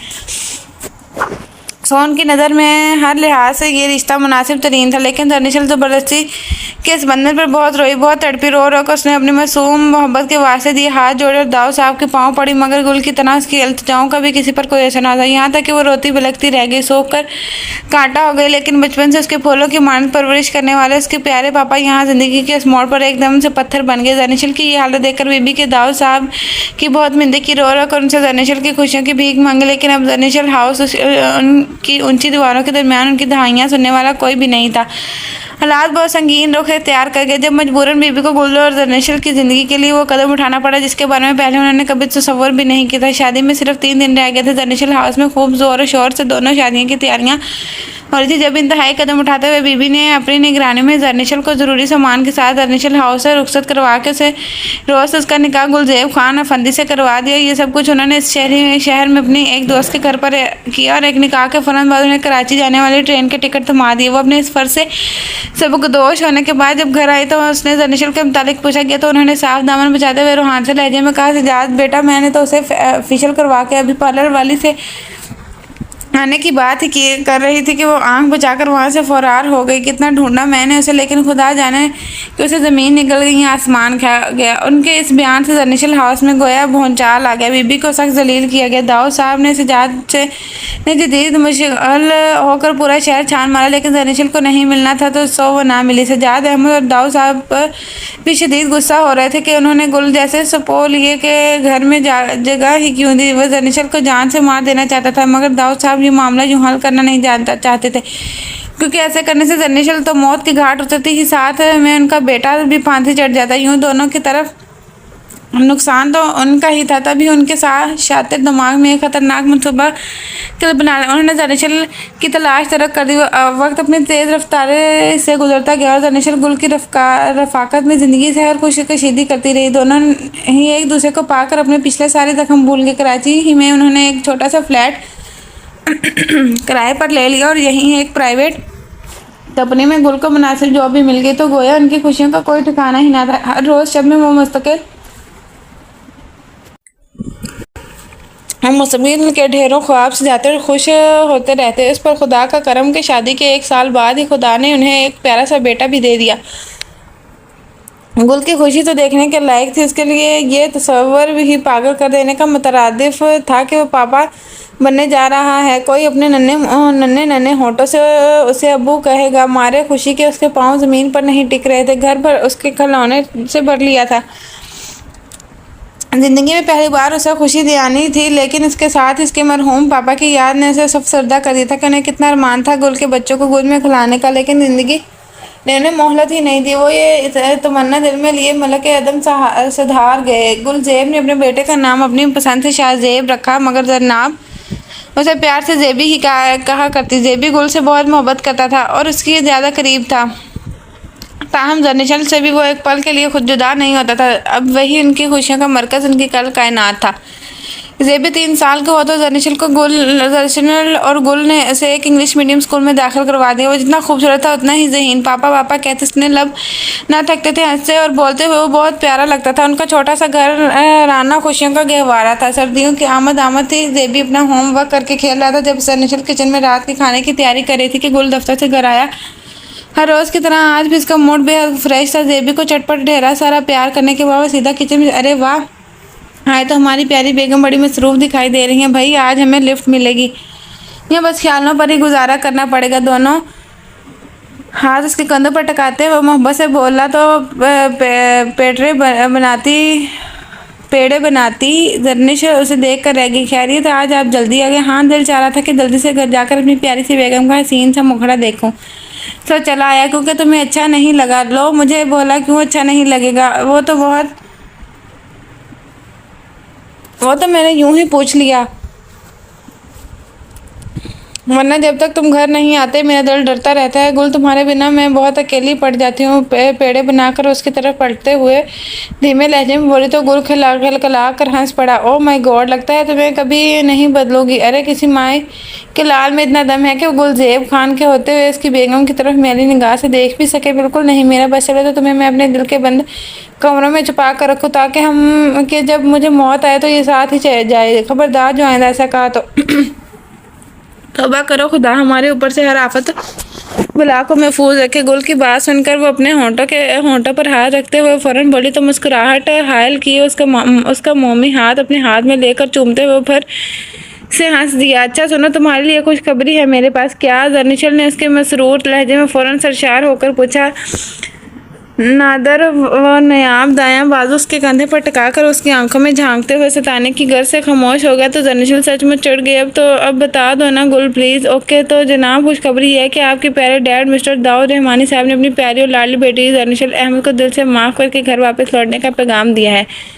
वाकई सितारों जैसी रोशन आंखों वाली जर्निशल को तो जैसे उसके लफ्ज़ों पर यकीन ही नहीं था। ऑफ कोर्स यार, ये देखो आज के तमाम अखबारात में उन्होंने ये पैगाम शाये करवाया और मैंने PCO से घर फ़ोन करके बीबी से भी तमाम हकीकत जान ली है। उनका भी यही कहना है कि दाऊद अंकल तुम्हें बहुत याद करते हैं और उन्होंने तुम्हारे फैसले को दिल से मंजूर करके तुम्हें माफ़ भी कर दिया है। सज्जाद भाई भी तुम्हारे फैसले पर सर झुकाकर खामोश हो चुके हैं। बीबी कह रही थी कि अब हमें वापस लाहौर चले आना चाहिए क्योंकि अब हमें वहाँ कोई ख़तरा नहीं। गुलज़ेब के लहजे से ही लग रहा था कि वो इस खबर पर कितना मसरूर है। लाहौर और लाहौर के करीब उसके आबाई गांव से तो उसकी गहरी यादें जुड़ी थी। तभी वो इतना एक्साइटेड हो रहा था, खुद दरअसल जैसा खुशी से पागल हो रही थी। अपने प्यारे बाबा और भाई और बीबी से मिलने का ख्याल ही कितना रूह फराज था। मारे खुशी के उसके पाँव तो ज़मीन पर ही नहीं टिक रहे थे। गुल ने अगले कुछ ही रोज़ में अपनी जॉब से रिज़ाइन कर दिया और ज़रा जर्निशल की खुशी के लिए उसे कराची से वापस लाहौर जर्निशल हाउस में ले आया। खुशी से बेहाल वो जो ही अपने घर में दाखिल हुई, बीबी ने उसे अपनी बेकरार बाहों में छुपा लिया। चूम चूम कर उनके लब ना थकते थे। जर्निशल उनके लिए सगी बेटी की मानद थी। बचपन से सजीला बेगम की मसरूफियात के बायस उन्होंने ही तो उसे पाला था। बीबी से मिलकर वो भागते हुए दाऊद रहमानी साहब के कमरे में आई और उनसे लिपट कर रो पड़ी। पापा पापा, मैं आपने मुझे माफ़ कर दिया। खुशी से बेहाल लहजे में उसने पूछा तो दाऊद रहमानी साहब उसकी पेशानी चूमते हुए शफकत से बोले, कमन बेटा, मैं भला अपनी बेटी से ताउम्र नाराज़ रह सकता था? और फिर गलती तो मेरी ही थी। जब मैंने बचपन से ही तुम्हारी हर जिद हर खुशी पूरी की तो मुझे यहाँ भी तुम्हारी मर्जी का ख्याल रखना चाहिए था। बहरहाल अब तुम मुझे छोड़कर कहीं नहीं जाओगी। Okay? Yes papa, I love you very much. वो दाऊद रहमानी साहब ने ऐसे लिपटते हुए वो खुशी से आई लव यू टू बेटा। लेकिन ये गुल कहाँ है भाई? हमारी बेटी को ज़बरदस्ती हमसे छीन कर बड़ा मरवत हो गया वो। नहीं पापा, बबी इसे बुला कर लाती हूँ। निहायत सरशार अंदाज में दाऊद साहब के कमरे से निकल कर वापस लाउंज की तरफ भागे, जहाँ गुल भी बीबी के साथ मोह गुफ्तगू हंस कर उन्हें कोई बात सुना रहा था। गुल, पापा तुम्हें बुला रहे हैं, प्लीज़ उनसे मिल लो ना। और जेबी आओ, मैं आपको आपके नाना जी से मिलवाऊँ। और खुशी से उसके एक लफ्ज़ से झलक रही थी। भाग दौड़ की वजह से उसका सांस फूल गया था और आवाज़ कब कपा रही थी। तब उससे इस कदर सरशार देखकर गुल भी धीमे से मुस्कुरा दिया। उसकी मुकम्मल खुशी तो जर्निशल की खुशी में ही थी। वो दाऊद साहब से भरपूर गर्मजोशी से मिला और जर्निशल को माफ़ कर देने पर उनका दिल से शुक्रिया भी अदा किया, जिस पर दाऊद साहब ने उसका कंधा थपथपाते हुए जर्निशल को खुशी के रखने की तलकीन की।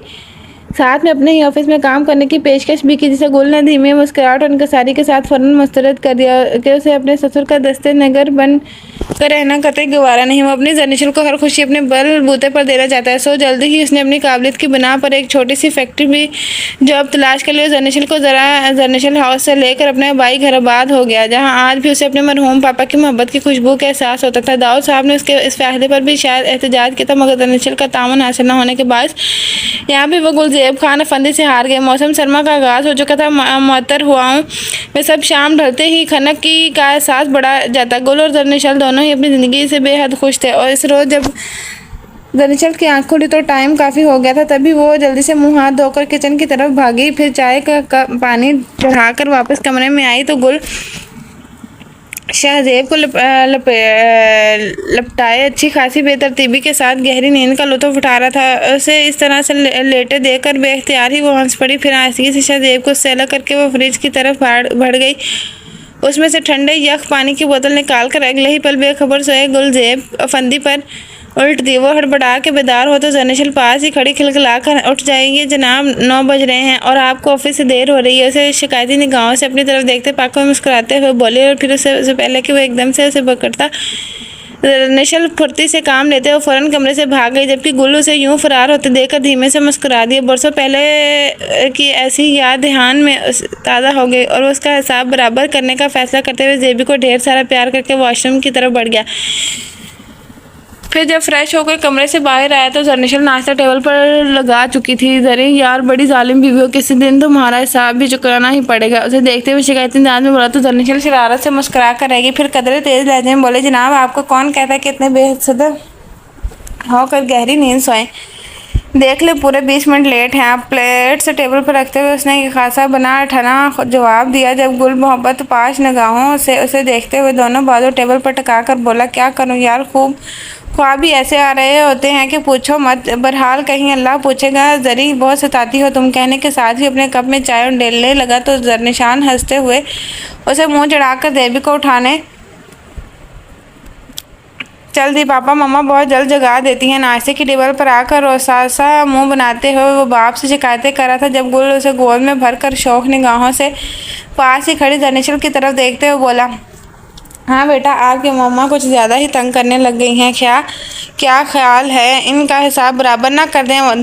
दायां बाजू जेबी के छोटे से कंधे पर रखते हुए उसने सरगोशाना अंदाज में कहा था, मगर जनीशल ने सुन लिया। तभी वो कड़क लहजे में बोली, अच्छा बच्चों, अभी जल्दी से स्कूल तुम्हारे पापा जाएंगे, पता है क्या? बायां हाथ कमर पर रख कर उसके खासा तरिश लहजे में कहा तो मसरूर सा गुल खिलखिलाए हुए बोला, हाँ भाई, पापा चले जाएंगे। इसी बहाने जेबी की मिस से भी लैक सलैक हो जाएगी। क्यों? जेबी दाएं आंख दबाकर जेबी की तरफ देखते हुए कहा। ना जो ही ये कहा, जनीशल का पारा मिनट में हाई हो गया। वो प्लेट उठाकर वो गुल के पीछे लपकी। गुल के बच्चे, मैं तुम्हें छोड़ूंगी नहीं। ओ सॉरी मालूम, बच्चे नहीं, सिर्फ एक बच्चा। अभी सिर्फ एक बच्चा है मेरा। इंशाल्लाह अगर खुदा का करम हुआ और आपकी इजाज़त हुई तो हम बहुत से बच्चे भी कर लेंगे। फिर शौक से कह लीजिएगा। प्लेट बीच करके वो उसे काबू में करते हुए बोला तो जनीशल बेबस होकर रह गई। शर्म करो गुल, जेबी देख रहा है तो अब अपनी बीवी से रोमांस में भी शर्म करो, दरमियान में लटकाना पड़ेगा। वो उसके सुर्ख चेहरे से लुत्फ उठाते हुए रोमांटिक अंदाज में बोला तो जनीशल उसे कड़ी निगाहों से घूर कर रह गई। तभी जेबी चला उठा। मम्मी, आपके पाँव में का क्रोच। जेबी के कहने की देर थी। जनीशल चीख के करीब पड़े सोफे पर चढ़ दौड़ी, जबकि इसकी इस बदहोशी पर छोटा सा जेबी खिलखिलाकर हंस पड़ा। ओ मम्मा, कितना चिड़िया सा दिल है आपका। काकरोच तो था ही नहीं, मैंने तो आपको फूल बनाया था। बाप की तरफ देकर हंसते हुए शरारती अंदाज में बोला तो गुल की भी हंसी छूट गई, जबकि जनीशल जेबी को एक धप लगाकर शिकायती अंदाज में बोले, तुम बाप बेटे को और आता ही क्या है सिवाय मुझे मासूम जरा सी लड़की को फूल बनाने के। लड़की? हंसते हुए गुलजेब ने खंकार के मजाकिया अंदाज में कहा तो जेबी ने भरपूर हंसी के साथ उसका पूरा हाथ साथ दिया। गुल, तुम्हें ऑफिस से देर हो रही है और जेबी आप भी बहुत लेट हो चुके हो। बेटा चलो, अब आपका मेडी परेड बंद करो और जल्दी से यूनिफॉर्म पहन लो। तब तक मैं तुम्हारा लंच बॉक्स में तैयार करती हूँ। उन्हें वक्त से बेनियाज देखकर नूरे जनीशल ने संजीदगी से काम लिया। बाद में वो दोनों भी हंसते हुए नाश्ता करने लगे। जरी कल जो फाइल मैंने वार्डरोब में रखी थी वो कहाँ है? जनीशल जेबी को इस तैयारी करके अभी उसे लंच बॉक्स थमा ही रही थी कि बेडरूम से गुल चीख उठा। वफन देना बाप बेटा ने तो नाक में दम कर दिया। झुला कर कहते हुए वो बेडरूम की तरफ बढ़ी और थोड़ी देर में वार्डरोब से गुल के कपड़ों के नीचे दबी फाइल निकाल कर उसे थमा दी। कीजिए अल्लाह ने ये तो इतनी मोटी मोटी खूबसूरत आंखें दी हैं आपको, इनको भी इस्तेमाल कर लिया करें। हर वक्त मेरी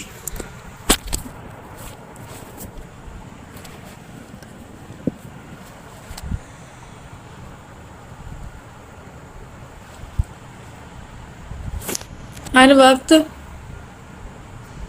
आंखों में सिर्फ तुम रहोगी तो कोई और चीज़ भला कैसे दिखाई देगी। फाइल थाम कर वो उसे की रेशमी बालों की आवारा लट को उंगली पर लपेटते हुए गंभीर लहजे में बोला तो जनीशल, क्लासी गुल, लगता है तुम कभी नहीं सुधरोगे। दोनों हाथों ने उसे पीछे धकेलते हुए वो चढ़कर बोली तो गुल के अच्छे खासे रोमांटिक मूड का नाश हो गया। तभी वो बुरा सा मुंह बनाकर शिकायती अंदाज में, कमाल है, सारी लड़कियां प्यार करने वाले शौहरों की दुआएं मांगती और नहीं थकती, और एक तुम हो के ख्वाब महफूक कफराने नेमत कर रही हो। खैर जा रहा हूँ मैं, शाम में जल्द आ जाऊँगा। तैयार है ना? आज हम रात का खाना बाहर ही खाएंगे और तुम्हारी पसंद की आइसक्रीम भी। जनीशल को तो बातें खुल गई, इसकी बादशाह खिल गई।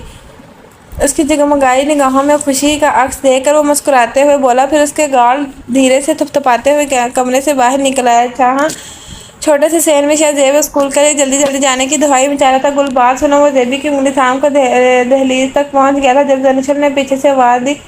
जवाब में पढ़कर उसके पास आए, फिर इस तरफ आइए निगाहों से उसके गुलाब चेहरे को देखते हुए कहा, कहो क्या बात है।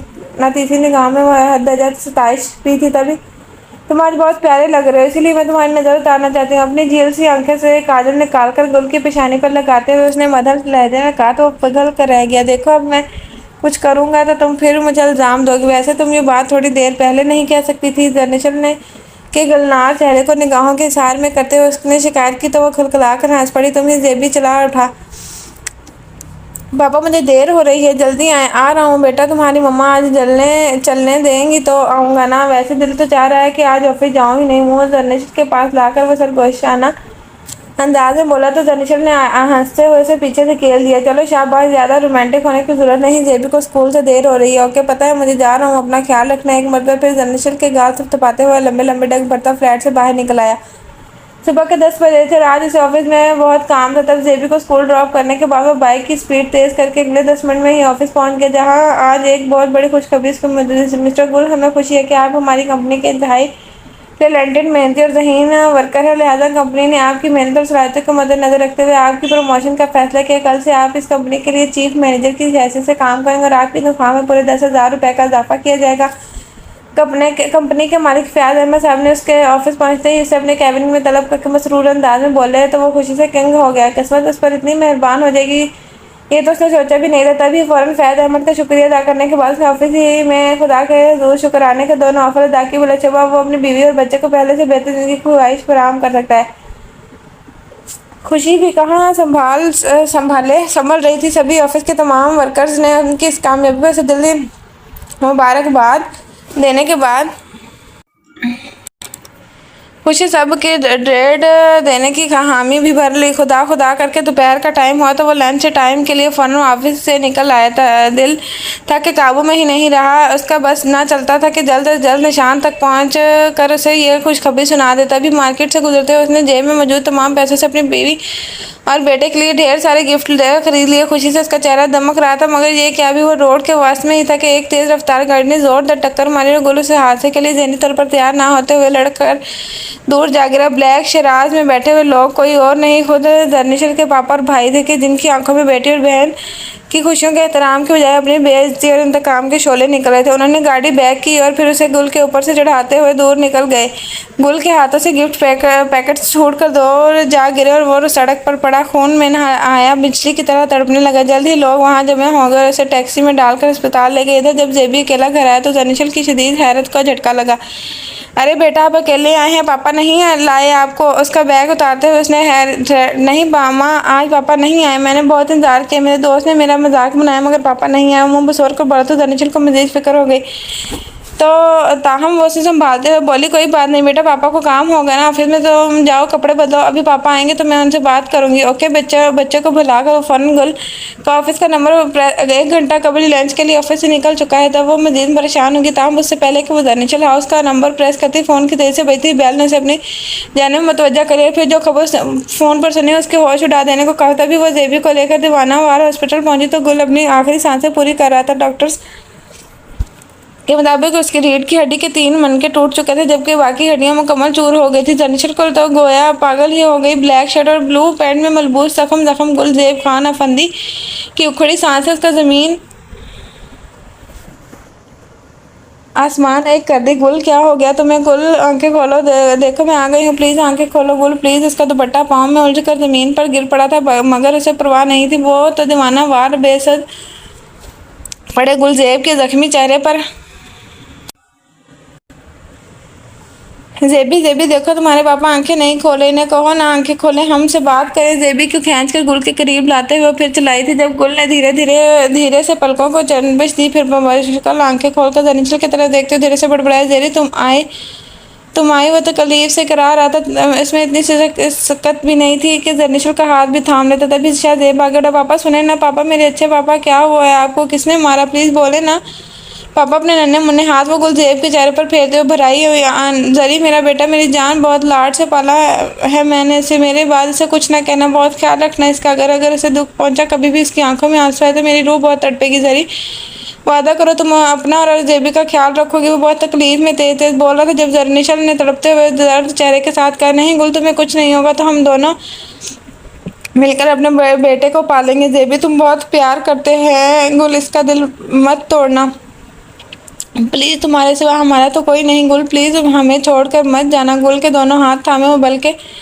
बिलक रही थी, मगर गुल तो कब की अपनी पलकें मोड़ चुका था। अब भला जिंदा ही कहाँ था? उसकी आंखें तो हमेशा के लिए बंद हो चुकी थी। सारी खुशियाँ शौकियाँ, उसकी सारी शरारतें मुंह लपेट कर सिसक रही थी और वो खुद जैसे हर दर्द हर तकलीफ से बेखबर हो गया था। गुल आंखें खोलो, मुझसे बात करो, मैं अभी पापा को फ़ोन करते हुए ज़रूर कुछ कर लेंगे। गुल तुम हिम्मत नहीं हारना, ओके? गुल के मर्दा हाथ थामे वो गायब दिमागी से साथ बड़बड़ा रही थी जब किसी ने आगे बढ़कर उसके हाथों से गुल के हाथ छुड़वा दिए। Sorry madam, he is dead. वो लफ्ज़ थे के तेज़ भाले जो सीधे दरनिशल के दिल में आ लगे। वो चकरा कर रह गई। नहीं ये झूठ है, बकवास है, मेरा गुल ऐसे नहीं मर सकता मेरा गुल।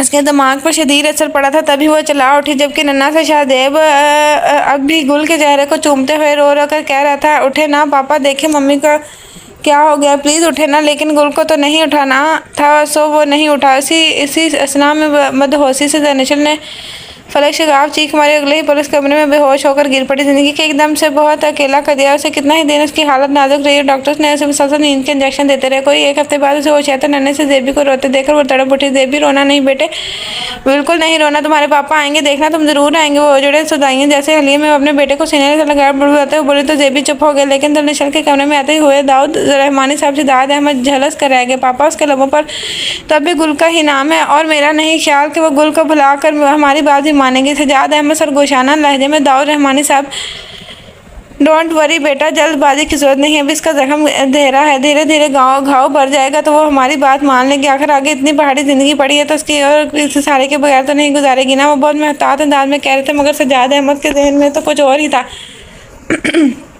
वो फिलहाल किसी से ये नहीं करना चाहता था। तभी वो दाऊद साहब के बात पर खुशी से झुका कर दरनिशल के कमरे से बाहर निकल आया तो हम उनके राज बीबी पर अफशां हो गए, जिन्होंने इत्तफाकियन से ही दरनिशल के कमरे की तरफ आते हुए उनकी बातें सुन ली थी। और अब उनकी आंखें फाड़े दिल पर हाथ रखे वो दहलीज के बाहर ही पत्थर बनी खड़ी। क्योंकि बीबी, आपने क्या किया है? हैरानगी से उनके बांधे हुए हाथ थाम कर वो मुश्किल कह पाई, जरी जरी बेटे, मेरी वजह से तुम्हारे गुल की जान चलेगी। ना तुम लोग मेरे कहने पर यहाँ आते, ना तुम्हारे गुल की जान जाती। लेकिन यकीन करो बेटा, मैं कतई नहीं जानती थी कि उनके दिल में क्या है। मुझे नहीं मालूम था कि ये लोग इतने संगदिल होंगे। जरी जरी तुम यहाँ से चली जाओ, वरना ये लोग तुम्हारी जेबी को भी तुमसे छीन लेंगे। बीबी के आंसू नहीं रुक रहे थे। दुख की शिद्दत उसकी आवाज़ भीग गई थी। जब दरनिशल ने बहती आंखों से उसकी तरफ देखा, अल्फाज जैसे हलक में ही जम गए थे। बहते आंसू एक यकलक पलकों पर अटक गए, जिसकी इस कदर बेयकीनी थी उनकी आंखों में। बीबी, ये क्या कह रही हैं आप? हाँ, यही सच है दरी, मेरी बेटी, मेरी जान, यही हकीकत है। ये लोग तुम्हें अपनी मर्जी की ज़िंदगी जीने पर मजबूर करना चाहते हैं, लेकिन मैं अपनी ज़िंदगी में ऐसा नहीं होने दूंगी। तुम तैयारी कर लो, हम कल सवेरे ही यहाँ से निकल जाएंगे। किस कदर दर्द था बीबी के लफ्ज़ों में, कितनी जानलेवा हकीकत शिकार की थी उन्होंने। तभी वो उनसे लेट कर फूट कर रो पड़ी। ज़िंदगी एक ने बहुत सस्ता कर दिया था, उस दरबदरी उसका नसीब होकर रहेगी। तभी अगली सुबह का सूरज निकलने से कबल ही वो चंद गले जोड़े कपड़ों और गुल की तस्वीर साथ लेकर बीबी के साथ हमेशा हमेशा के लिए दरनिशल हाउस से निकल आई। लाहौर की फिजाओं में एकदम ही उसका दम घुटने लगा था। उन्हें कातिल फिजाओं में उसकी मोहब्बत का खून हो गया था। उसी शहर बेदर्द में उसके अरमान जल रह गए थे। उसी शहर के लोगों ने उसकी सारी खुशियां छीन ली थी। कंगाल होकर रह गई थी वो यहाँ, और आज इस शहर से वो थी दमा होकर जा रही थी। रो रो कर उसकी आंखें खुश्क हो चुकी थी। अब न उसका अपना कोई, ना जेबी का। अजीब जिंदा लाश की मानद होकर रह गई थी वो। बीबी से लेकर अपनी बाई गाँव चली गई, जिसके बारे में कहीं नहीं जानता था कहाँ पर है। अब बाकी जिंदगी एक मरतबा फिर अपने मामूल पर आ गई। जेबी को खो देने का डर से दरनिशल ने उसे अकेले ही कहीं भेजता तरह कर दिया। वो खुद से लेकर ही भी स्कूल जाती और छुट्टी पर वापस लेकर आती। उसे रोज़ वो रात में उसे लिपटा कर सोई थी। बोला, मम्मा पापा कब आएंगे? वो आएंगे बेटे, बहुत जल्द आएंगे, देखना मत। में बाद में बड़बड़ाते हो गया। उसने ज़्यादा खुद तसल्ली दे रही थी। भला यूँ पल के पल में ही किसी की तकदीर बदल सकती कि नहीं? पर वाला इतना संग दिल नहीं हो सकता। वो तो गफूर रहीम है, रहम है, वो मेरा दिल नहीं उजाड़ सकता। जेबी रोते रोते सो गया था, जबकि वो दिल को शिद्दत से याद करते हुए लेट कर छत को घूरने लगी थी। दरी, कम ऑन, ये लो, मुझे अपने पल्लू से बांध लो, आइंदा कहीं मत जाने देना। गुल का कहा फिक्र अचानक उसे याद आता, वो सिसक पड़ी। कितने ही दिन गुजर गए, उसके पास जो पैसे थे वो रफ्ता रफ्ता खत्म हो गए। बीबी से खुदा के सर से पर छोड़कर वापस लाहौर चली आई ताकि वहाँ से मजीद पैसे और ज़रूरत की दिगर अशिया लाएं। अब तो उन्हें गए हुए भी एक हफ्ता होने को आया था और इधर दरनिशल के पास एक रुपया भी नहीं था। वो सोच रही थी कैसे और क्या करे। जॉब तो मुश्किल से मिलती और जाने कहाँ मिलती और किसी के आगे हाथ फैलाने का वो सोच भी नहीं सकती थी। लिहाजा मुनासिब यही लगा कि लोगों के घरों में काम करना शुरू कर दे। सो बीबी की वापसी तक वो गाँव में ही बड़े बड़े घरों का काम काज करने लगी। शदीद मसरूफियात के बायस वो अब जेबी का ख्याल भी सही तरह से नहीं रख पा रही थी। तभी उसके रोज़ बिस्तर पर लेटते हुए जेबी के साथ लगाकर सिसक पड़ी, गुल गुल लौट आओ ना, देखो कितने दिन बीत गए। जेबी तुम्हें बहुत याद करता है। मैं बहुत अकेली और लाचार हो गई हूँ। गुल प्लीज़ तुम लौट आओ। जेरे लब लब बड़बड़ाते हुए उसने पलक मोली तो वो दो मोटे मोटे आंसू की आंखों से, मम्मा आप रो रही हैं? जेबी को उसके आंसू का एहसास हो गया। तभी उसने उसे पूछा तो दरनिशल ने फ़ौरन अपने आंसू पोंछ लिए। नहीं बेटा, आपकी मामा तो बहुत बहादुर है, भला कैसे रो सकती हैं? मासूम से बच्चे की पेशानी चूमते उसने नम लहजे में कहा तो जेबी खुश होकर बोला, मामा पता है आज मैंने ना पापा को खत लिखा है। मैं अब और इंतज़ार नहीं कर सकता मामा। मैंने पापा को लिख दिया कि वो जल्दी लौट आए, हम उनके बगैर नहीं रह सकते। मैंने लिखा, अच्छा आपके बगैर मामा बहुत उदास रहती है। उन्होंने मुझे स्कूल भेजना भी बंद कर दिया। मुझे आपकी बहुत याद आती है पापा। कोई मेरे साथ खेलता भी नहीं, आप नहीं है तो कोई मुझे चॉकलेट लाकर भी नहीं देता। मैं बहुत उदास रहता हूँ। लौट आए आई लव यू पापा, मेरे अच्छे पापा, प्लीज लौट आए। आंसू बहाते हुए जो ही खामोश हुआ, दानिशल ने तड़प को उसे अपने सीने में भेज लिया। आंसू कभी ना रुकने वाला सैलाब फिर उसकी आंखों में जारी हो गया। वो बलक बलक कर रो पड़ी सी। रोज दीदी को तेज बुखार चढ़ता, वो बुखला कर रह गई। कोई भी तो नहीं था पास कि जिससे वो मदद ले सकती। उसे अकेले छोड़कर जा भी नहीं सकती। तो सारी रात उसके माथे पर ठंडी पट्टियां रखती रही, मगर बुखार जिसे उतरने का नाम ही नहीं ले रहा था। वही तो वो काम पर भी ना गई। उसका घर बस्ती से 5-6 किलोमीटर के फासले पर था। सो उसने काम पर जाने का ख्याल मुस्तरद कर दिया। पल्लों में 10 रुपए बंधे थे। उसने देवी के साथ लेकर दवाई लेने चली आई, क्योंकि बच्चे का बुखार कम होने के बजाय बढ़ता ही जा रहा था। नन्हे से पेट में कल रात से कुछ नहीं गया था। तभी वो रास्ते में बोल उठा, मम्मा मुझे भूख लगी। खुश्क जुबान लबों पर फेरते उसने बेबसी से सवाल किया तो दानिशल मैं इस बात में सर ला कर रह गई। दर्द के बोझ से दिल फटा जा रहा था। आंखें समंदर का नक्शा पेश करी थी। खुद वो 2 रोज से भूखी थी, लेकिन उसे अपनी परवाह कहाँ थी। भला उसे अपने जेबी का दुख ढाल कराया था, और उसी दर्द में चोर वो अभी शहर वाली सड़क तक ही पहुंची थी कि एक कार तेजी से उसके सामने रुकी। उसमें से 2 नकाबपोश निकलकर दानिशल के पास आ गए। वो जो दर्द से पहले से निढाल थी, उसे अचानक फातिमा मजीद बुखला के उठा लो बच्चे को जेबी के बाहों में भेज दे। वो फिक्रमंद निगाहों से उन्हें देख रही थी। तब जब ये अल्फाज उसके समाज में टकराए, वो चिल्ला उठी, नहीं मेरे बच्चे को मत मारो, उसे कुछ मत करो, देखो इसे कितना बुखार है। बच्चे को छोड़ दो के साथ कहते हुए वो उल्टे पाँव भाग खड़ी। जिंदगी में पहली बार वो जितना तेज भाग सकती थी उसके कई गुना बढ़कर तेज भाग। वो घर पहुंचकर लकड़ी का टूटा हुआ दरवाजा लगा लिया। जेबी को सीने से लगाया। उसके तेजी फूली हुई सांसें बहाल ना हुई तो थी कि वो लोग वहां आ गए। एक ही ठोकर से सीधा दरवाजे मीन बॉस करते हुए घर के अंदर घुस गए। कुछ तो सामने देखकर फटी पटी रह गई। जेबी उसकी गोद में ही जोर जोर से रोने लगा था। बड़ी बदनसीब हो रहा था। महल जैसे घर की शान शौकत छोड़कर यहाँ टूटे फूटे घरों में रुल रही हो। कम ऑन बच्चे को हमारे वाले कर दो और खुद ऐश करो। बच्चे की परवरिश हम खुद कर लेंगे। बीबी बीबी आप आए, जल्द आए ना, देखे मेरे मुंह को कितना तेज बुखार है।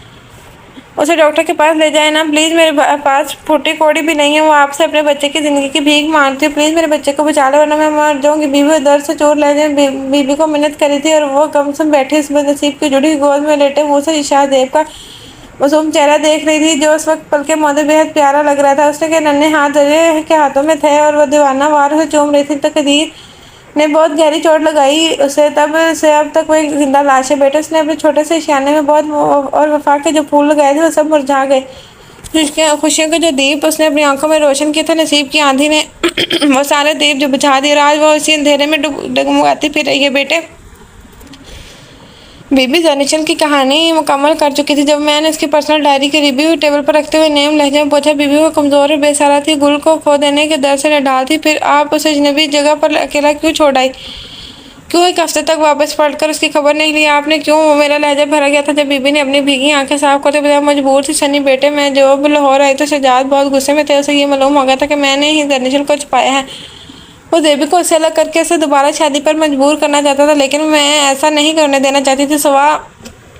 उसे मैंने दानिशल हाउस में नज़र बंद कर दिया। मैं अगर दानिशल के पास जाती तो मैं आसानी से हज तक पहुंच जाता। सो मैं दिल पर पत्थर रखे ही रही। मुझे ये मालूम नहीं था कि दाऊद साहब जेबी को छीनने के हक में नहीं है, वरना मैं उन्हें सब कुछ बता देती। लेकिन मुझे ये भी कहाँ मालूम था कैसे हो जाएगा। तभी तो सजाद के इधर उधर होने का इंतजार करती रही। अरे हम मेरी दानिशल अपने ही सतीले भाई के जुल्म का निशाना बन गई, जो ना जाने कैसे इसका भेद पा गया था। सतीला भाई सजाद जरी का सतीला भाई है। मुझे हैरत का शदीद धचका लगा जब बीबी ने बताया, हाँ बेटे, दाऊद साहब ने पहली शादी सजीला बेगम की बड़ी बहन से की थी, लेकिन वो शादी के 1 साल बाद ही सजाद को जन्म देकर रहे फानी से कोच कर गई।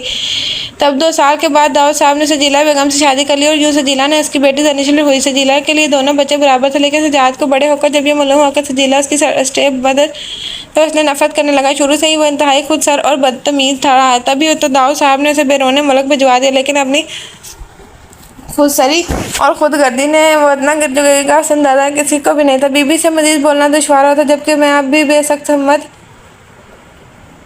तनगोशा मेरे पाँव और कान सुनने हो चुके थे। पता नहीं कैसे मैं वहाँ से उठकर अपने घर वापस आया। कोई रिश्ता अपने मुफाद के लिए इतना संगदिल हो सकता है? मेरे पास उसका तस्वर भी नहीं था। सिद्धार्थ तो माना कि सतीला भाई तो सारी उम्र अजनबी फिजा में गैर दरमियान पल बढ़ कर अपने की अहमियत नहीं जाता, लेकिन दाऊद साहब तो उसके अपने बेटे थे, उसके सगे बाप से। फिर उन्होंने अपनी अना अपनी जिद को अपनी बेटी की खुशी से बढ़कर क्यों जाना? ये सवाल घुटनों मुझे उलझा रहा था। उस दौर रोज़ मैंने दानिशल से मिलने मेंटल हॉस्पिटल गया तो वो कितनी देर खाली खाली सी निगाहों से मुझे देखती रही। अपनों ने उसे इतने गहरे जख्म लगाए थे कि उसने मासूम से दिल पर वो पागल होकर रह गई थी।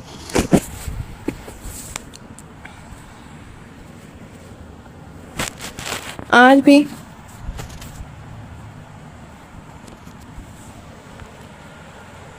आज उसी वक्त भी दर्द का समंदर सनी तो मांगे सनी देखो मेरे जेबी मुझसे बात नहीं करा, गुल भी मुझसे बाहर उठा हुआ है, तो मुझसे समझाओ ना, सनी से कहो ना मुझसे बात करे प्लीज़। अनमोल आंसू की मोती टूट टूट कर उसके गालों पर बिखर रहे थे और वो बड़बड़ा रही थी। जब मैंने ममता के लिए बत्तियां अपने बेटे दानियाल को उसके सामने कर दी, वो देवी का हम उम्र उसे गहरी नशा बहुत रखता था, तभी मेरी तो का कहने तक वो कुछ लम्हे खोई खोई सी निगाहों से उसकी तरफ देखती रही, फिर लपक कर उसे अपने सीने से लगा ली। देवी मेरे बेटे तुम आ के तुम अपनी मम्मा के पास लौट आए दरी, अब मैं तुम्हें कहीं नहीं जाने दूंगी। आंसू के समंदर में डूबी वो खूबसूरत दो शेर दीवाना और मेरे बेटे को चूम रही थी, और मैं उसकी ममता के जहरदार में बेसाख्ता ही ये सोचने पर मजबूर हो गया कि किसी सदी ने भी भला औरत को आज़ादी कहाँ दी है। वो तो आज भी बेबस लाचार, दांत पात ऊंच पंच और रस्म रिवाज की जंजीरों में कैद वैसी ही महकूम है जैसे आज से बरसों पहले थी। बहरहाल मेरा प्लान कामयाब हो गया था, मैं दरनिशर को अपने घर ले आया और उससे शादी कर ली। आज वो माशरे में मिसेस डॉक्टर एसार अहमद के नाम से जानी जाती है। दानियाल को तो एक पल के लिए भी निगाहों से ओझल नहीं होने देती, उसके तमाम छोटे छोटे काम वो खुद अपने हाथों से करती है। दानियाल भी उसे बहुत चाहने लगा था, हर वक्त मम्मी मम्मी की रट लगाए रखती थी। बीबी मेरे इस फैसले से बहुत खुश थी और आजकल हमारे साथ ही रहती थी, जबकि दाऊद अंकल बेटे के हाथों कोड़ी कोड़ी के मोहताज होकर आज जेल में सौदाइयों की जिंदगी गुजारे थे। जमीर की मार अब उन्हें किस पल चैन लेने नहीं देती। वो सोचता हूँ कि दाऊद अंकल जैसे ऊंचे घरानों के वालिदैन अपने बच्चों की जात परवरिश करके फिर ज़बरदस्ती उन पर अपना फैसला क्यों मुसलत करते हैं। मैं क्यों नहीं सोचने उसकी जिद वजह से। अगर पापा कहने वाले लब ही खामोश हो गए तो वो क्या करेंगे। बहरहाल कदरत उन्हें इनके लिए सदा दे चुकी थी, जबकि मैं आज अपनी खुशहाल घराने में बेहद खुश हूँ। दरनिशर अब मुकम्मल तौर पर नॉर्मल ज़िंदगी बसर कर रही है। वो ये जान चुकी है कि गलत और शायद अब उसकी ज़िंदगी का हिस्सा नहीं रही, लिहाजा वो हर जमेरात उनके लिए खैरात करती है और उन्हें नवाफिल और कुरान पाक पढ़कर बख्शती है। दानियाल अब कद में मेरे बराबर हो गया। दरनिशर ने उसे अब भी जेबी ही कहती है कि उसे दानियाल के रूप में उसका जेबी वापस मिला है। आज मेरा घराना पूरा खुशियों का गहवारा है। बरसों पहले मैंने एक ममता की मारी माँ को उसका बेटा लौटाने और एक माँ के लिए तरसते बच्चे को दरनिशर जैसी माँ देने का फैसला किया था। वो फैसला आज मेरे जीवन में खुशियाँ ही खुशियाँ बिखेर है। आपका क्या ख्याल है, मुझे ऐसा ही कदम उठाना चाहिए था ना।